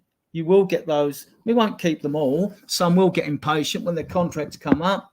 They'll go, or another club will come and offer them more money because they'll know we've got good players, you know. But so it's a clue is when they send them out on loan. Parrott, he's either got to be sold or given a chance on the pre-season tour because he's 22 now. He's 22. So I don't see Parrott making it, Adrian, no, to be honest. no, look, there's nothing. Look, we haven't seen him do anything, right? We don't see him making it. Before Kane was given a try by Sherwood and Levy weren't banging his ears saying, why aren't you playing Soldado? Kane had all them loans. He looked rough. You don't know, but the chance of, but we know in our mind when we're making these, drawing these conclusions that, well, how likely is that we're going to get another Kane come through who hasn't really shone elsewhere? You know, because 99 times out of 100 it never happens. But what's Kane's? Kane's 6'1", isn't he? He's around 6'1". Yeah, I'm not sure at all. Is actually. I think Kane's around 6'1", but with Parrott looks about 5'10" to me. So to be an out and out 9, I think he looks quite small for a traditional 9, should I say, Adrian? Because obviously there ain't traditional 9s anymore. I think it was we all play differently. We all play with 3 wide forwards and all sorts now. But he's always looked on the small side to me, Parrott. I mean, to me, the other boy, Scarlett looks much bigger than Parrott now because Scarlett's beefed out and bulked up. He's looked broad, doesn't he? Yeah, he's bulked out. He's become a man overnight, Scarlett. And then you look at some around 21s; they look like units. And Dorrington, Chris, who's 175 centimeters, 85 centimeters, Chris? What's that in old money, feet and inches? I don't know what that is in feet. You can convert it on YouTube. I'm sorry, in Google. I don't. Yeah. And some of them though, Dorrington's like a unit. I mean, Phillips is a unit. He's like 6'4" or something like, and he's a lump, right? Dorrington. Did you watch that? Was it the Villa game? Did you watch that Villa game, Jose? With the under 21s? 4-3 game. Yeah, I did. I watched the highlights. Yeah. Did you see the way that Dorrington carries the ball forward from the back like a number 8? And he's so good on the ball. He's so good with the ball at his feet. I mean, sorry, David Harris, 85 centimeters is just over 6 foot. Who's over 6 foot? Is that Kane or is that Parrott? I can't. 6'1", Chris Meta's saying. Is that Kane, Chris? 185 centimeters. Because it'd be interesting to see. Because I thought he looks about 6'1" to me, Kane, but Parrott looks about 5'10". I don't know because I've not looked at the exact. But to me, that's what I'm just thinking to myself. Oh, Parrott's 6'1". Oh, okay, fair enough. Parrott looks small to me, but he's 6'1" then. How tall's Kane? Kane looks much taller than Parrott to me, but anyway, I digress. Go on, Adrian, carry on. But then we both like the look of Velez, and it looks like he may get another loan. I hope he's brought into the squad. I really do, because I just want to see. I see something when he got that goal against Brighton away. It was the tenaciousness, and even when he was like half injured in that game and he had to come off and he was trying to run even with an injury, I thought this guy's showing grit. This is what we want in this team. We've got a squad of 25 players. It's not that a lot of aren't quality players. It's just but with Velez, I just think that apart from his aerial ability, he's got to learn. Velez has to learn the trade and that over here. But I just feel that with his feet, he's got something. There's something about him with his feet as well. He's not just a target man. I think he's got two good feet. I see him in 221 games. The first game I see him, he missed about 4-5 chances that like Soonsup Bell or Lancashire would have buried, right? Probably getting used to it. I see him in another game for the under 21s. You know when there's 22 players on the pitch and one player just stands out? That was him. Yeah. That was him. He's got something about him. We don't know if he's going to come on it, but we won't know if he isn't given if he isn't given game time, we won't know. And Sevilla didn't play him, so he should. This is another thing that pisses me off. Yeah, but I found it hard though, Adrian. Sorry, can I just say I found it hard. I don't know why he went to Sevilla because they've got El Nasri up front, and I'm just thinking El Nasri for me is an absolute demon in the air. He can out jump and he can beat people in the air for fun, El Nasri. And I just think that the way Sevilla play, El Nasri scores goals for him all the time. And I found it difficult that Velez was going to Sevilla when El Nasri was there. I understand if El Nasri wasn't there, but he was there. So I thought that he'd get limited game time anyway going to Sevilla. And yeah, Ben Pat may well have hit his peak in, like Ben Kaufman says, anything. He may well have hit his peak there. I mean, remember Marcus Edwards went to Excelsior as well, and he was going to be the next best thing. And now he's at Sport, and then people they talk about him being a 50, 60 million number 10 player, like very skillful. We've got AFC fan, so it's AFC Bournemouth fan TV 2 saying Bournemouth versus Brentford going. Thank you for being here, and I hope that you enjoy your match. I'm sure AFBC is AFC Bournemouth, isn't it? AFC Bournemouth, yeah.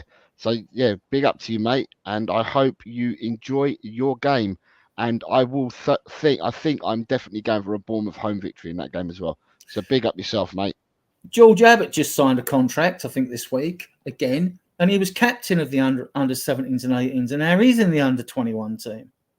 Remember when Jose was there and he said, looks like Spurs' very young academy players in the younger teams look better quality than the ones we had in the under 21s at the time. But it's been a bit of a clear out. This is all down to Paratici. He deserves a lot of credit. But Adrian, do you know that we're saying that we're trying to pad out and we're going down this route with the youngsters and we're putting more time and effort into our academy and stuff like that. For me, right, and I know we're at the start of this. We only started it about a year ago or whatever, just over. And we're only at the start of our journey. But for me, we've got so much to do still in the academy because it appears that all our under 21s team is not a traditional under 21s where you've got a couple of 19s in there, but you've got 20-year-olds on the cusp and they're playing. We've got a very young under 21s team, very, very young under 21s team, which means that we need to pad out even more because there must be a group. Or is there not a group that plays in between the under 17s and the under 21s? Because there must be. We must have an under 18s. We must have an under 19s team. We've got an under 18s and under 17s. I don't know if it then goes from under 18s to the under 21s. Maybe there might be a reason for that.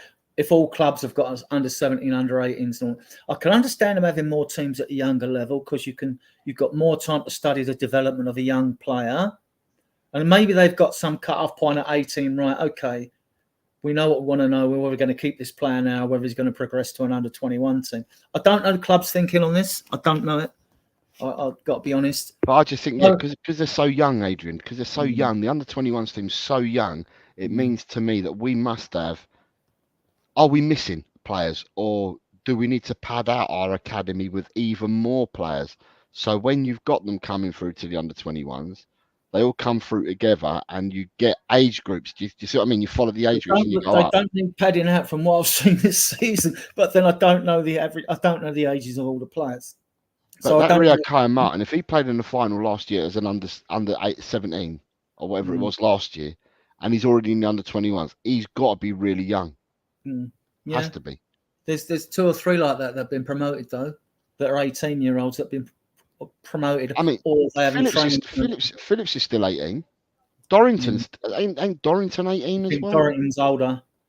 Is he? And they would both be the centre pairing for England if it wasn't for Jared Branthwaite at Everton. But no, because one of them plays. Don't one of them play for the under 19s and one of them plays for the under 20s? Could be. Because in England they've got under 16s. This is a weird thing. England have got under 16s, 17s, 18s, 19s, 20s, 21s. So there's not the gap that we've got. We seem to have in our academy. The England team have got 1 year for every age group, because Scarlett played for the under 20s, and Devine played for the under 20s.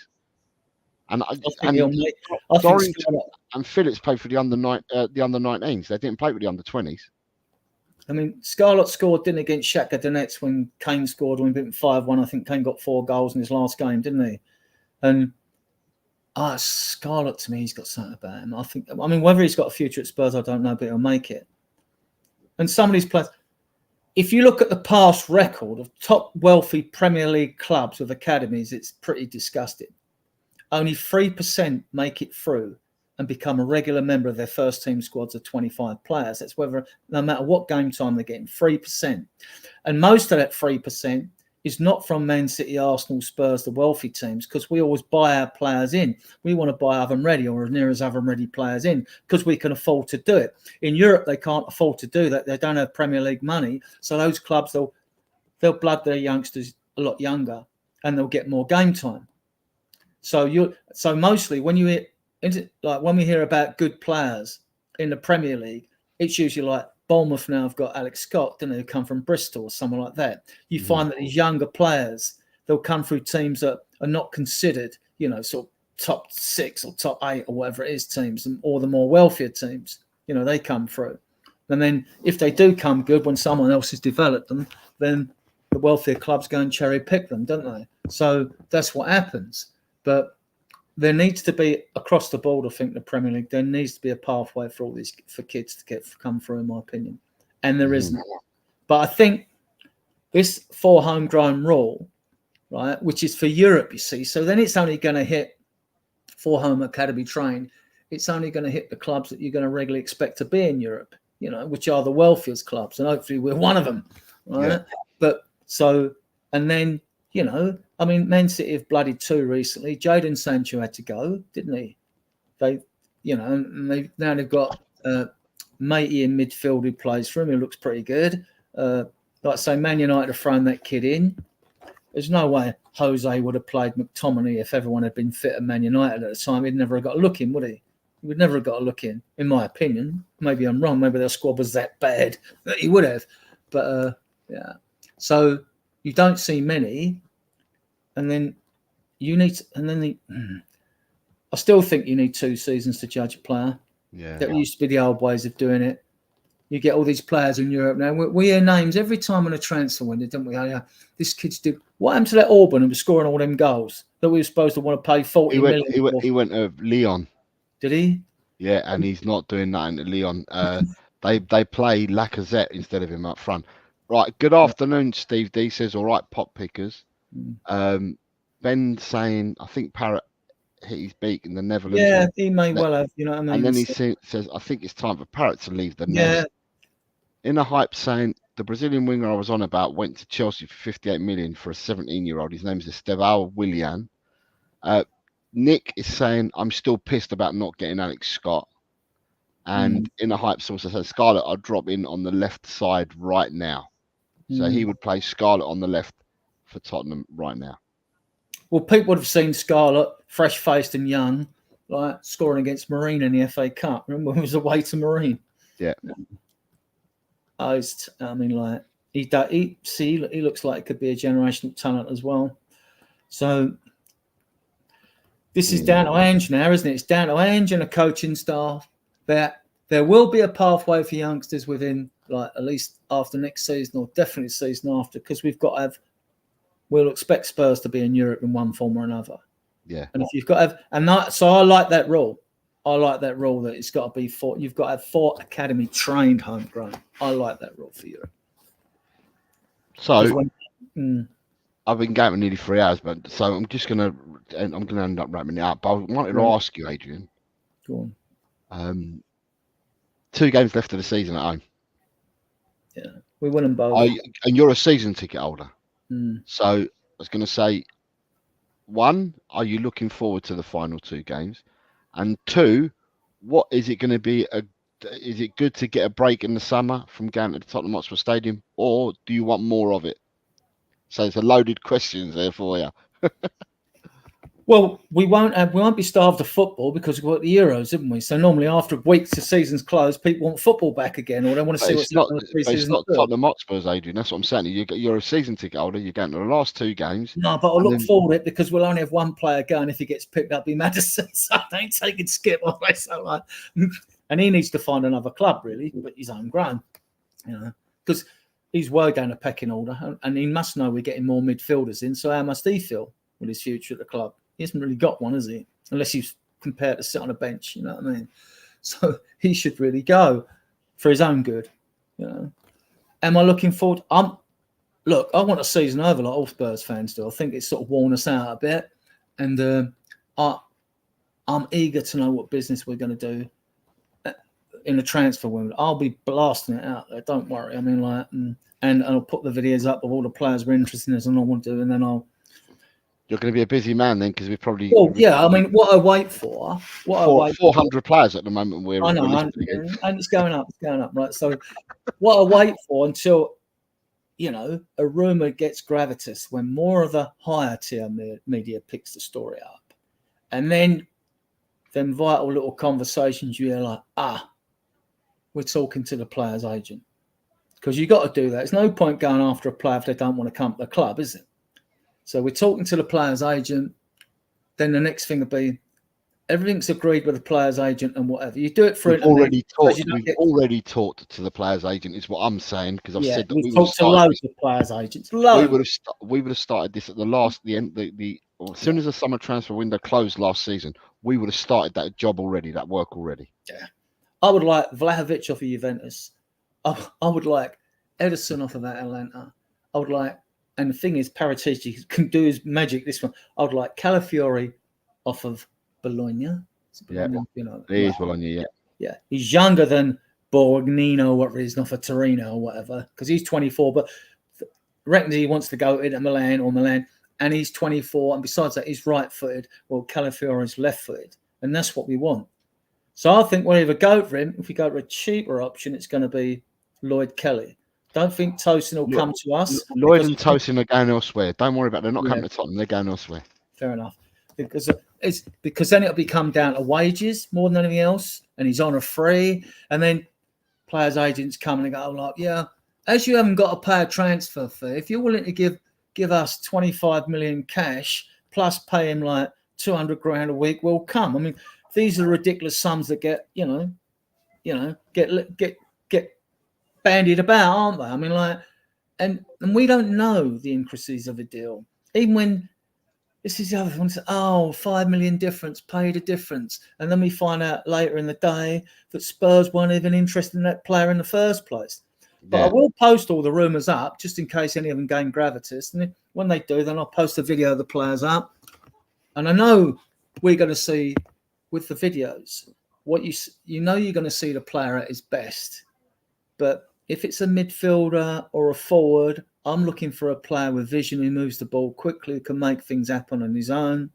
You know, if it's a defender player, I'm looking for positional awareness, intelligent awareness on the field when he's got the ball, who's around him, blah, blah, blah. And you can pick up a few things. You know he's going to look good, right? But you can still pick up a few things. I mean, the strikers I've watched, I just think that tapping merchants, that's no good to us. Do you want the latest, Adrian, from Last Word of Spurs? I've just released it via Alex Crook from TalkSport. Yeah, I know it's Crook. Yeah. Tottenham Hotspur are considering a move for Southampton's right-back Kyle Walker-Peters during the summer transfer window, just 4 years after selling him. Versatile Walker-Peters fits the profile of the type of attack-minded fullback Spurs boss Ange Postecoglou wants to recruit as cover for Pedro Porro and Destiny Udogie. I can see the interest. I can see the logic in it. When Walker-Peters was a young kid at Spurs, the England team won one of the mini World Cup tournaments, right? And he played on the left. So Walker-Peters can play on the left and on the right. So I can see it. But it's like with Levy's pride over Pochettino. Would he want to swallow his pride and, would he have a say in that? If Chris is still here in the chat, it'd be interesting to see what Chris thinks, whether it's a thumbs up or a thumbs down. But Adrian, Last Word of Spurs have just stated through Diario AS, which is a Barcelona publication, I believe. Diario AS. Diario AS. I thought it was a Barcelona. The young Brazilian striker. Yes, and Tottenham Hotspur something. Presented an offer for Victor Roque. The striker has numerous offers on the table, and Spurs have shown interest in Roque previously, who was close to joining the club before signing for Barcelona. Barcelona are attempting to loan him, but his entourage are insistent that he will either play or leave permanently. The AS is staunch Madrid. Okay, sorry, Chris, I got it wrong then. The player dreams of being an integral part of Barcelona project, but his future is unclear due to the lack of playing time since arriving in the winter. Is Victor Roque any good, Chris? Because Chris is our man from Barca, and he's able to tell us. Sorry, Adrian, carry on, mate. No, and the thing to consider, right? When we're linked with all these young players, don't get me wrong, I like Lucas Bergvall, 6'2", he's a unit. When he comes in, I think he's going to be, exceptional good player, really good player. Looks so good, right?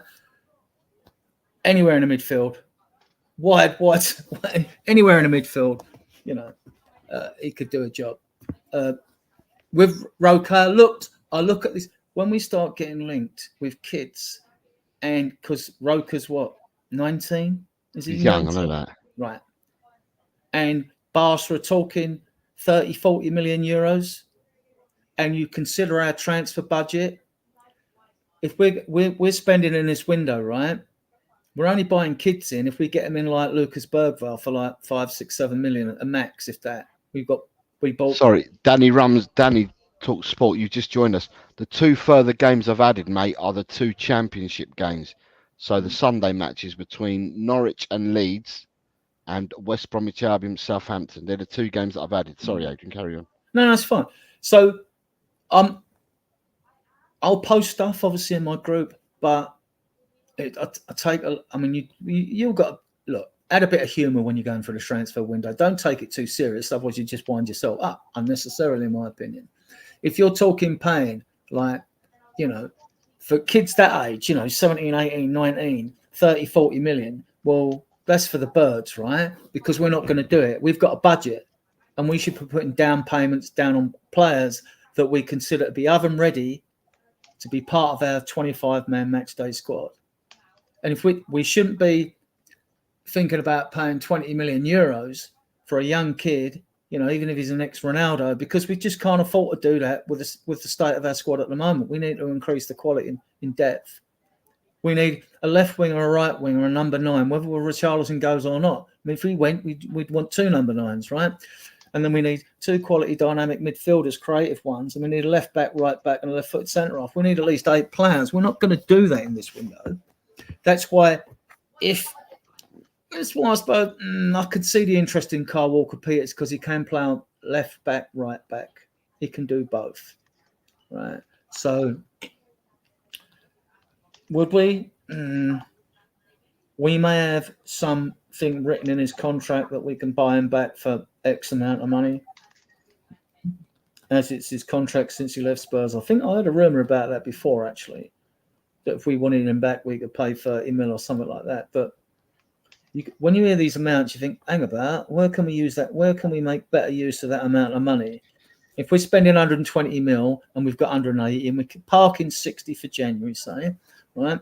We're going to put we could still put 20 million down payments on players, right? I just don't see us paying that sort of money for a kid. You know, Bergvall was about 7-8 million euros, I think. Every club in Europe wanted him. We only put more money on the table than Barca. You know, they're the clubs that their debt to income ratio is not good. You know, it's manageable, but it's not great. Yeah. So, do you think we would go for Walker-Peters? I don't know who we're going to go for. I don't even have a wish list on who we're going for. I just want us to do whatever we need to do to move players out of the club and move players in that are going to play for us. So if Davis is staying next season and he's not injured and he's got 1 season to go, and you're looking at managing the squad to bring in, so you've got cover. All right, Davis can cover for you, Dogie. He might not be ideal for Spurs fans. I think we really need Emerson, right? I mean, honestly, he's just not good enough. Just technically not good enough not to play in this system. You know, his crossings are appalling, right? He can defend in a flat back 4. He can defend and do a job if he's one of those players that then just lay it off the short 5-yard pass and all that. And he does go galloping upfield, doesn't he? But you ain't got no confidence in him doing something good with the ball when he's up there. And he might even nick the odd goal, but he's not good enough. But he'll probably play against Burnley because he won't have the pressure he was under as he was at Liverpool, will he? He's not going to be put under that sort of pressure, where I think they targeted him anyway. Right? So he's not going. So you got Peter Kagais is saying that he would love to sit with you, Adrian, and have a nice yarn with you. It's kind of you. We all love the transfer market, but this summer is going to drive a lot of knee-jerkers around the bend, says Chris Meta Football. Well, it will. Because whoever we bring in, right? If I've looked at a player and I liked it, don't mean to say you'll like him, Jose. Yeah. You know, so Chris is also saying Xavi considers Roque as a good player, but weak in important aspects of the game, therefore hasn't played him.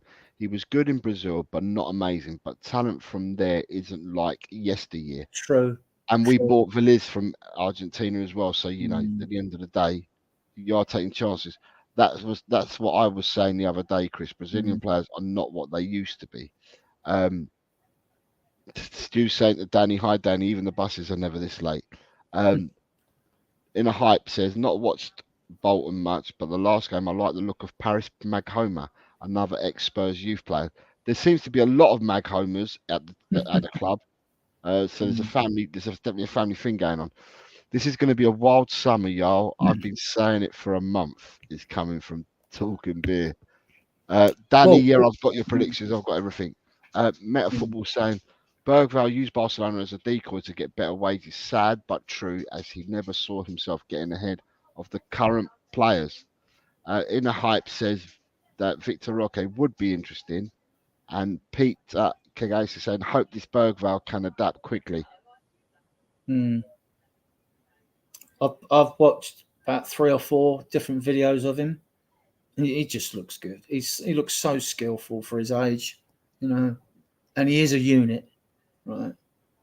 You know, 6'2", like, he can dummy players. He's got a good forward pass. If he's got a weakness, I'd say it's a long-ranging pass. What I see, his long passing could be improved on. Other than that, he looks. I think him and Mikey Moroccan and even Donnelly.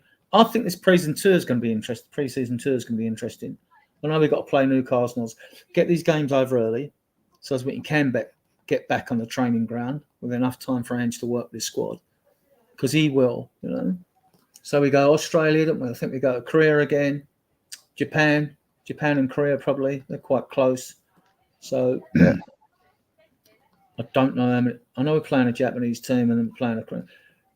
I don't know if those 3 games will be it. And then we come back. I know in August we play Bayern at the stadium. That'll just be a party day game. The players not going to take risks so close to the season. So all good. But we need, before they ratify these rules, I want to see us use this window of opportunity before the rules are changed to do whatever we can do under the existing rules, you know? Yeah. Right. Yeah. I'm going to say thank you, Adrian, for coming on, because I need to go and have my dinner. I've been going on for well over 3 hours. But knackered, mate. No, I'm not knackered. I've just been going on for ages, and I'm just plugging in one more set of scores in at the moment. At the moment, don't even know how many people have had play this bloody game this week, but it seems like there's quite a lot again that are playing. So well done, everybody, for getting your scores in. Thank you to everybody for tuning in.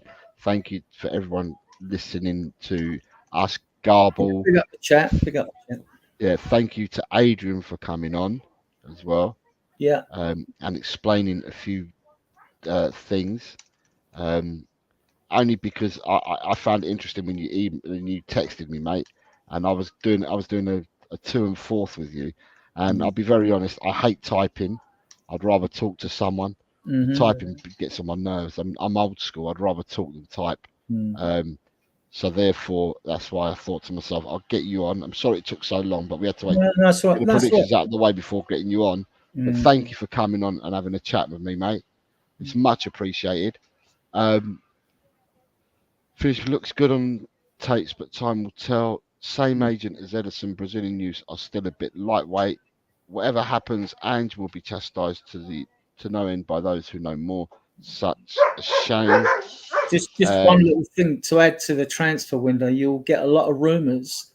Adrian said, so he's saying he's glad that you liked the video. Yeah, Adrian, I did. Yeah, because he did one on Ange being interviewed by Opta Sport. Yeah, I've seen the Opta Sports one. I've seen that. And I also posted that everywhere, right? So yeah, just one thing with the transfers, you'll find that a lot of these players are covered by the same agency. CAA. So, like when Eze comes to Spurs and when Jimenez came to Spurs the other day and all that. These are all agencies that have got boxes. You can read something into it. You know the press are going to write something up about it as soon as it happens. But, if any of these players, right, are under CAA base, right, then we've got a really good chance of getting them in. Simple as. Because we've got a really good relationship and we've got so many of their players on our books already. Yeah. Just that you don't want the same people being mentioned, that's been mentioned in the past. You want some new players being mentioned now. Some of them, they just do it for ticker tape. Do you know what I mean? I'd rather have some concrete players coming. With them other clubs, I tell you I'm interested in what's going to happen with Newcastle, Villa, Wolves, Chelsea. I'm not interested in. Do you know why? Because nothing's happened to them up until now. No. I mean, because they're not just over limits. These are in the 90% over. These clubs have got to sell. They have to sell. Now, if Levy would take advantage of it, if he's got a chance and Angel wants one of their players, it will go in, actually it should be Scott Munn with a budget now will go in, right? It's only Levy will sign it off. But they should be going and put pressure on these clubs because you ain't going to want to buy their medium to good players. I mean, if you was at Newcastle, people would want the forward who's been banging all the goals in that come from Sweden. Isak, yeah. You'd want someone like that, or you'd want the winger that they bought from Everton, Gordon, right? Or someone like that, wouldn't you? Who we were linked with, and everyone laughed at him. Yeah. We were linked with Gordon, and they were like, what's Tottenham doing with that? Why Tottenham going down that route? Listen, he's been electric for Newcastle. He could have been electric. If it was Wolves, I wouldn't want Neto, just because one, he don't score enough goals, and two, he's injury prone. With Gordon, the fan base were going absolutely Garrity. I remember it 2 years ago. The fan base were going mad when we were in for him. Why would we want to buy him? Why would we want to pay that for him? Why would we want him at our club? Well, he's gone over. They got him, and look what he's done at Newcastle. So, and Tottenham people saying, yeah, but Harvey Barnes. What do we want Harvey Barnes for? Well, I'll tell you what. Harvey Barnes and Gordon show intent. They have speed. They're speed merchants, and they show intent. So in weak positions where we're weak in the squad, like at fullback, really, if you're going to get rid of one, it's got to be one in and one out. Otherwise, you know what'll happen. Next season will start. You'll be short in a position like we were at centre backs when we got rid of Davinson Sanchez. Yeah. Before you know it, we're in the mire. And with wingers, look, we know we've got Johnson, we've got Kulu, we've got Sonny, we've got Werner. So before you go in for Harvey Barnes and Gordon and all that, Ange's got to decide what players he wants to keep. Because we have enough wingers, but whether us fans know that there's ones we don't want. so we have enough wingers, but what does Ange want? This is going to be a very revealing transfer window in more ways than one. Because these are Ange signings now. These are definitely Ange signings, right? Yeah. Right, people, thank you very much. I'm going to log off because I won't log off otherwise. So I'm just going to remove us from the screen a minute, Adrian, because I'm going to play us out with what I played us the intro. It's different, so I'm going to do it again. So I'm going to remove us. But everyone, thank you very much for coming along and being with us. I wish each and every one of you an absolutely fantastic weekend. I'm saying it now because I'm not around tomorrow. So I hope you all have a fantastic weekend and do the things with those people that you want to do them with. And I will say, come on, you Spurs. In Ange we trust. Adrian? In Ange we trust. It gets all next season for me. Fantastic. Yo. Open up, man. What do you want, man? The law just caught up with me. You let them catch you? I don't know how I let this happen. What did you do? Election subversion, retention of classified information, and hush money payments to an adult movie star, Man. I don't know what to do. Say it wasn't you? Beautiful. The feds came in and they found my top secret docs on the bathroom floor. On top of this, now they got me indicted for dabbling in election fraud. I had tried to keep them back from what they were about to see. How can I get away with it when they don't take hush money? Why you give them member clocks access to your villa? I listen to a pro cause you act like a beginner. Thought it'd be a postmodern relative truth spinner. Let's review the situation that you caught up in. To be a dictator, now you have to dictate. To say a night, convince them say a day. Never admit to a word that they say. And if they claim it, you tell them, baby, no way. Undermined an election. It wasn't me. Incited insurrection. It wasn't me. Fake wealth to get bank loans. It wasn't me. Pressured Georgia on the telephone. It wasn't me. Sparked a riot on the Capitol. It wasn't me. Paid off Stormy Daniels. It wasn't me. She got some sensitive info. Okay, what's that? It looks like Toad from Mario.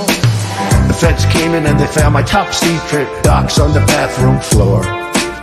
On top of this, now they got me indicted for dabbling in election fraud. I had tried to keep them back from what they were about to see. How can I get away with it when they don't take hush money?